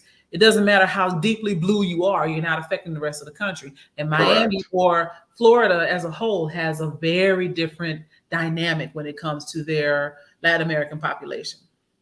And I do need to say something quickly when we talk about Latinos as if they're a third race. When you say Latino and then you say Afro-Latino, what you're saying is white people that speak Spanish and then black people that speak Spanish. Okay. Right. Latinos without a qualifier is white. White. Okay? Yes. Afro-Latinos. American without a qualifier is white. My family are Afro-Latinos because we were Negras that was bought over there. Okay, from most of us through Jamaica over there. So don't confuse this Latino as this third race, right? It's white people who speak Spanish and got good sun, good tans. What they don't realize is as they go around speaking Spanish around their Republican friends, they get deported with everybody else who speaks Spanish. Well, but they know how to make themselves into blocks. It's the same way in South Florida. We don't want to claim Haitians as black people. So they created their own block and taught black people that we black too. And since you don't want to fudge with us, we're gonna unseat you traditional Negras down in South Florida, and we still a black seat. So we have to be very mindful of the Jedi mind tricks and about understanding that politics got to get local again. You got to care about what's going on local. People are not voting these national issues exclusively. They matter, but it has to trickle down as to how does it impact my daily life. And so tomorrow morning's bloodbath, I'm still praying for 51 votes. Well, I can tell you right now, looking at Tim Ryan, it appears to be slipping from his grasp. That's a 7-point swing at this point. 54 to 46. Grassley is now up by about 7. That's 50%. So Grassley, it was encouraging at the beginning, but it looks like basically outside of Des Moines and Cedar Rapids. Now there are several counties crisscrossing the map that are not called where we don't have significant results. But there's Des Moines, there's Cedar Rapids, and there are the counties that adjoin or are adjacent to Illinois that seem to be doing okay. But Mandela's back up. Oh, that's a good infusion. 7,000 votes, almost 8,000 votes. So that's good news. The Mandela pickup would be great. Yeah, that would be huge. Yeah, that would be huge. Obviously, right now in Utah just came online. It doesn't look like we have very much more information. So Pennsylvania is still tight, but not so tight. It's 47% for Oz and 50.5% for Fetterman. So that's still very good news. And that would be something that would definitely help us as far as getting to Sharon's 51. So I guess, I don't know, we lost Chuck. Chuck has to get up for work. It's still early on my coast. I know it's getting progressively later for you guys. It's almost 11 o'clock. I will be continuing to provide commentary via my Facebook page. I'm not going to tweet anything because fuck Elon Musk. And I'm officially deleting my Twitter account. Are you deplatforming? Twitter account too. I'm deplatforming. Yeah, I'm deleting. Let's start talking. Let's start putting the cookie on the bottom shelf. I'm deleting my Twitter account. Oh, I'm not deplatforming. I'm shutting shit down. Right. I don't use my Twitter account anyway. There's no point for me to have it. I don't either. CJ is right there with you. Go ahead, CJ. I don't want all that access to that crazy mafia man. No. I'm about to go to bed. Like, I can't take the pressure. I'm just gonna wake up and see what kind of dystopian America I'm living in tomorrow. I'm not sleepy yet. Do you see what this bottle is? You see this? Oh, good Lord. I went on, I made see my tea bag right there? I went and made a cup of tea. I'm sure there's something that starts with a T in this wine. So the good news is that Fetterman would be a pickup because that's a Toomey retiring seat. So that's a Republican held seat. So, oh goodness, Wisconsin just flipped again by not even 1,000 votes. You're talking, Mr. Hicks. Wisconsin is going to be up and down, just like Georgia's going to be up and down. We can't afford to trade Pennsylvania for Georgia. We need Warnock to hold. And if we get Warnock to hold and Mandela can actually bring it home, then that would put us in a great position. Or that would be great. Let me double down. Herschel Walker cannot be in the United States Senate. Well, there's period. That. Full stop. Point blank. Period. That trading, horse trading, that cannot happen. What makes you think it won't, though? Look, I don't want it to be true. That's like putting Kanye. That's like putting Kanye in the White House. I'm sorry. Kanye did get over 100,000 votes in 2016. I need Mandela Barnes to send a message because I know he ran a grassroots campaign. I need him to send a message that this is how we win. Whatever Wes Moore did in Maryland, because remember, Maryland had a Republican popular governor. Yep, for his 8 years. But he was an anti-Trumper, which he was. There's no way he could not be, but he still, before Trump, he became the governor. Correct. So Maryland is, but people just assume Maryland is just this blue state, and it's not. Considering that's where I just moved from. So to see, not only did it go back blue, but to a brother, it can happen, right? So I'm not conceding this entire country to these people. Right. Right. And, that we have woken up the sleeping dead in America. Okay, he back on top. Whew. And I don't know if I could I need emotionally Mark take Kelly this. to win. Mark Yeah. Kelly needs to get reelected. He's in good And shape. That's a 20-point race. Mark Kelly's a 20-point race right now with almost 50%. Herschel is still on top. Come on, man. Come on. This shit ain't But funny. you know what? The interesting thing is that there's a holdup, right?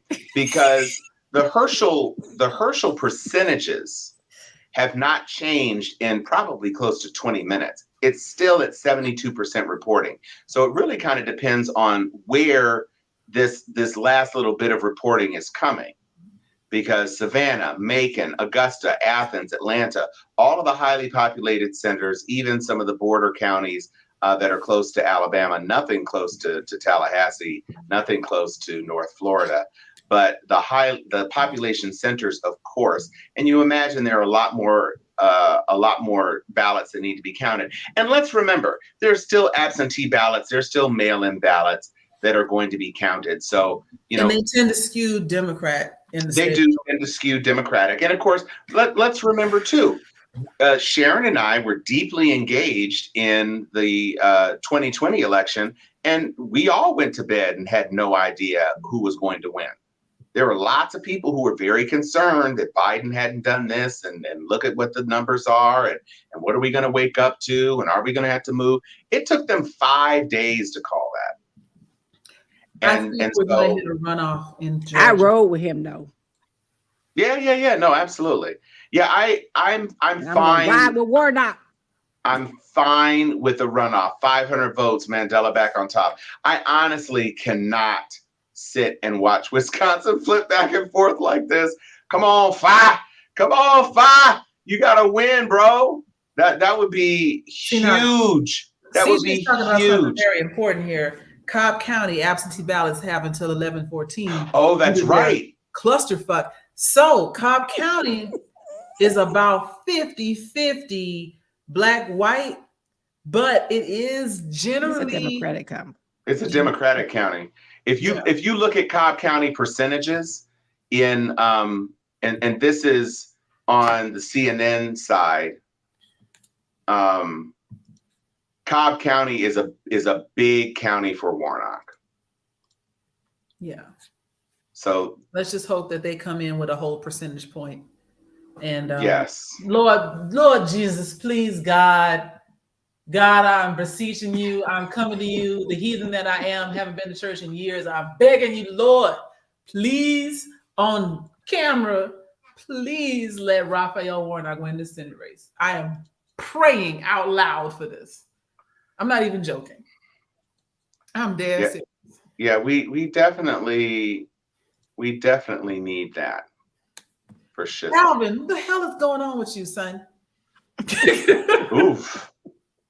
I don't know about that. What is he doing? Alvin is out here saying all kind of reckless things. Dude, get your man. It's called PTSD, bless his heart. Y'all pray. We need a prayer circle for Raphael Warnock. Yeah, we do. Mm-hmm. Yes, all the clergy better be and on call it all call saints. in the morning. All saints call and all the saints. Okay, so Cobb County right now is 56.5% for Warnock. He's got a 38,000 vote advantage in Cobb. So those late Cobb votes are likely to break his way. And that would be more than enough to close the current gap, because the current gap is barely nothing. It's 0.9% between them. Right. Roughly, almost exactly 30,000 votes. Oh, this red wave, this red wave is just hideous. John Kennedy defeats Gary Chambers. It's the smugness. So they're giving it to Maggie Hassan. That's great. You gotta look at the face of John Kennedy and Brian Kemp and see the age of white male hate. Just that you have to see the pictures they have up of these two characters, and you see their disdain for us's in their face. It's just it's scary. So Breed and Bob, who called Hassan's race? They got 43. We got 40 right now. We got 17 seats to go. I see 42, 43 on 538. 40 what? I see 40. Well, 538 has 42 Senate seats to Republicans 43. Oh, they projected. Okay, so 3 minutes ago, at least 538. I don't know if it was CNN. Oh, they have called Iowa though. Yes, that's what I'm looking at right now. That's why. Yeah, they have called a Iowa. hissy fit. Let's see what Murray and Smiley doing in the Washington Senate seat.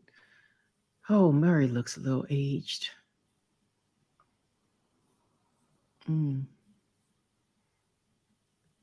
Okay, well, the good news is that in Kansas, they have projected, oh, that's a House race, so that don't mean nothing. I mean, it means, That's a good question. It's good. It's better than not having it. MSNBC called those races. So let's see for Oregon. Oh yeah, they called it for Moran in Kansas, so he's holding his seat. I'm just sitting here having Sarah Huckabee is the governor of Arkansas. Yeah, I mean, yeah. I don't know how y'all like. Yeah, I don't understand. How did you? Why did you think that wasn't gonna happen? That's what I'm saying. The woman has been in Washington for the last decade, and you just go home to a state like Arkansas, and there's no born and bred people that's been there doing the work to win a governor's mansion. Her daddy was governor and ran for president. Understand and the name this. has exposure, and she stood in front of Trump and lied for years. Come on, that can't be a real surprise. I mean, it can be a disappointment, but it can't be a surprise. It's a disappointment. We as a country, again, this is about pipelines. This just shows when there's no pipelines. We still operate under the ideals of a monarchy. We vote for president and treat him like a king and expect him to do everything. Everything else is just ancillary at best. And we expect our savior to do everything, and we ignore the rest. And it's been that way for generations. Even back through our parents and great grandparents. I mean, everybody who voted, they came out to vote for the king. I'll tell you right now, because Tim Ryan is cooked. It ain't happening. He's 7 points behind with 86% reporting. She is Aunt Lydia. You damn right about that. Oh God. So remember, if you watch The Handmaid's Tale, it started with Home of the Duggars. Oh my God. Woo! It started with voting. I mean, it started with a schism in politics, and then the people who ended up in power in politics passed laws to disenfranchise women, and that's how you end up with the handmaids and the Aunt Lydias and everything else. And that is where we're headed. This is not a drill. We are not playing. It is absolutely. My eye got a twitch. Here's the problem. Just the same way we talked about Roe v. Wade being a gateway drug or a slippery slope into all other rights being revoked. Just because the Handmaid's Tale revoked the rights of women, don't think for a hot second that they couldn't track down anybody who's ever used the hashtag BLM, declare them as enemies of the state, freeze all of your assets, and put all people of color and their allies in jail in a week. In a week. I got to go to bed. All right, folks. Y'all are hurting me. I was being facetious. I would just like to say we appreciate all the Sharpies who've been with us for the last 2.5 hours. We are looking at a landscape, which frankly, I've got to say, honestly, the fact that we are not done in a couple of these Senate races is still very encouraging to me. That Mandela Barnes is still in the game. John Fetterman is still up. The gap is closing. He's up only by about 2.5 points now, which means Oz is competing. But Herschel Walker and Raphael Warnock are still a toss-up. And as Joy said, lots of ballots in Cobb yet to be counted. The remaining days, it is clear to me that, some of these races are actually going to go into tomorrow and probably Thursday and Friday as well.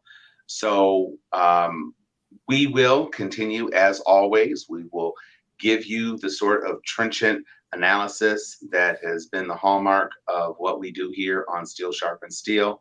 And I would just like to say before we sign off, what are your closing words, Sharon, about what you've seen tonight?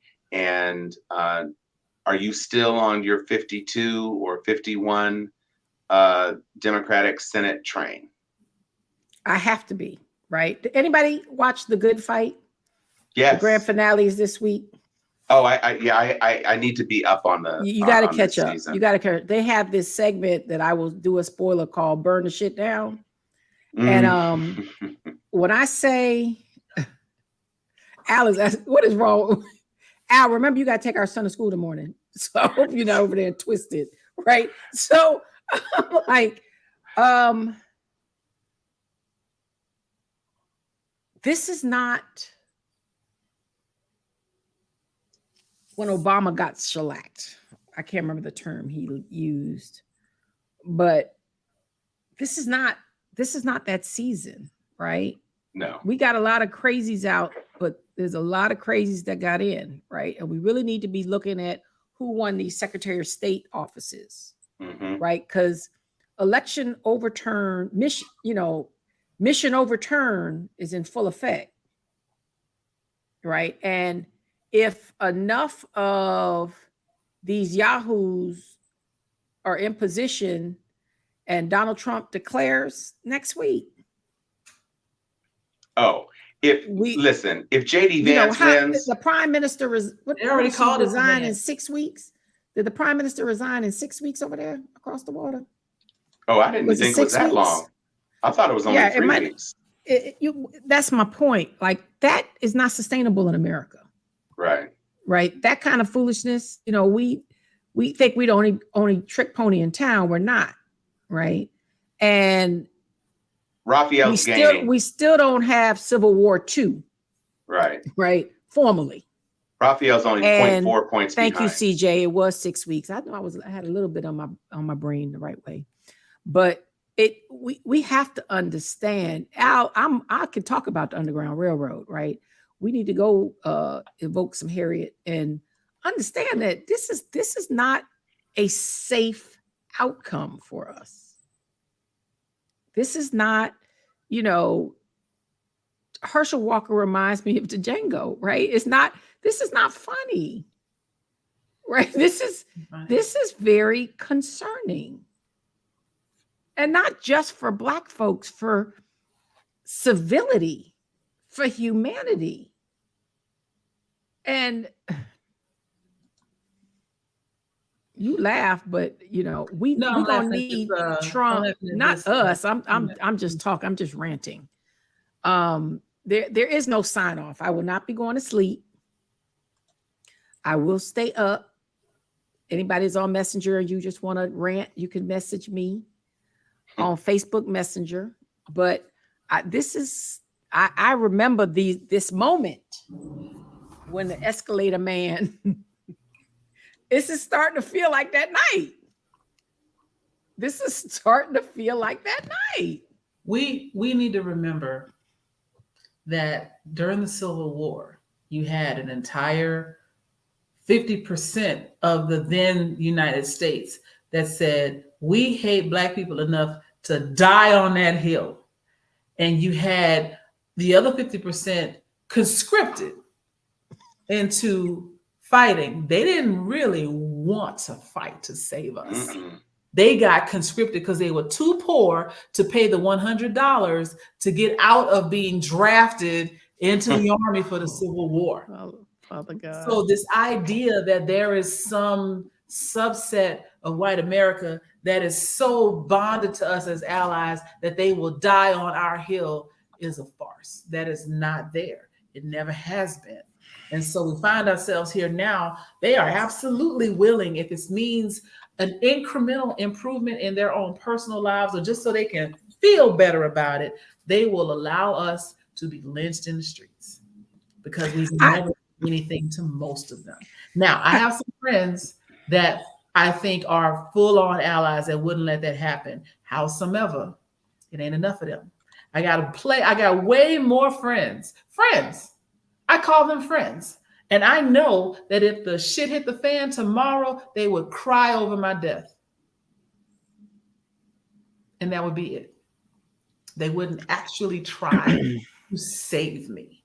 And I think that's what we're seeing now is you've got so many people trying to kill us and another subset that doesn't care enough to try to save us. And I mean us as a democratic society, right? Mm-hmm. So I am not, even if Warnock wins, it doesn't signal some great relief for me. It's just a delaying of what could potentially be inevitable. Give it another election cycle. We're going to continue down this road until the people who have never wanted to see anybody but themselves succeed get what they fucking want. And that faction is growing. This idea that we're going to grow out of racism is a lie. It's getting worse. It's getting worse with every generation that doesn't understand what went on before. That's why you got Black people voting for DeSantis, voting for Trump, because they don't understand either what went on before. Yes, I do believe there's some people that would die on the Hill for us. BLM wasn't that long ago. And it was more white people that got killed than we did, right? And the reality is what I'm concerned about is they pulling some of us to their side, right? That blind Black man in the Ku Klux Klan feel, right? Yeah. And Bigsby. I feel that that's more of the repeating history because it's no different than them trying to divide the Black community and the Jewish community, right? Yes. That's not by accident, the Asian community. Right? Yeah. It's and the Black and Asian community. Exactly. That's brilliant. Now we're talking strategically and seeing what's really happening, right? They are fractioning us instead of maintaining our alliance because BLM scared the shit out of them. So they figured out a way to make us start dividing the allyship we do have all the way around while they are stacking, they're making sure we're fragmenting while they're stacking. Because they're still ravish, they're still the Confederacy, right? But if we don't lockstep strategically, we won't be ready when they're armed and coming. Because they're never gonna grow in masses, but they are taking on a construct that is allowing us to fragment ourselves. And then they're just, look at who they co-opted. That looks like this is no longer Clarence Thomas and Tim Scott. Nope. Which, let's be clear, they hold the line. Oh, yeah. They been John Roberts has been more than them.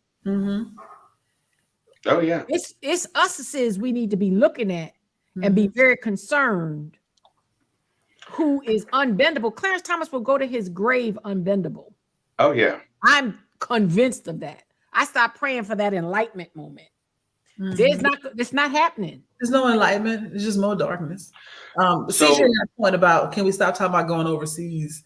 Yeah, we're not respected anywhere. You saw that with the during the press of the Russian-Ukraine war, how they just like, you Negroes, now y'all can't get on this train. You see it in every country across the world. Darker skin is vilified. And so it's not like we can go it'll be different, but it'll be just more of the same. Well, we can finally say that there have been some elections that have been called on the West Coast, which is probably a good time to shut off this broadcast. No surprise, in California, with no % of the vote in, Alex Padilla is projected to hold his seat as the senator and the seat that was up in California, and Gavin Newsom is projected as the winner. The Oregon gubernatorial race is looking pretty good. It's a 10-point race right now for Tina Kotek, but still very early in the evening for that. On the Senate side, Ron Wyden has about a 13-point lead over Joe Ray Perkins, which is also good news. And in the Arizona race for governor, at present, Katie Hobbs holds a 13-point lead over Carrie Lake. That's with almost 50% of the vote in. So that's actually a bit better than I thought we'd be looking at. So in the overall scheme of things, the Democrats have gained 2 gubernatorial seats, which is good news. We are still in detente on the Senate side.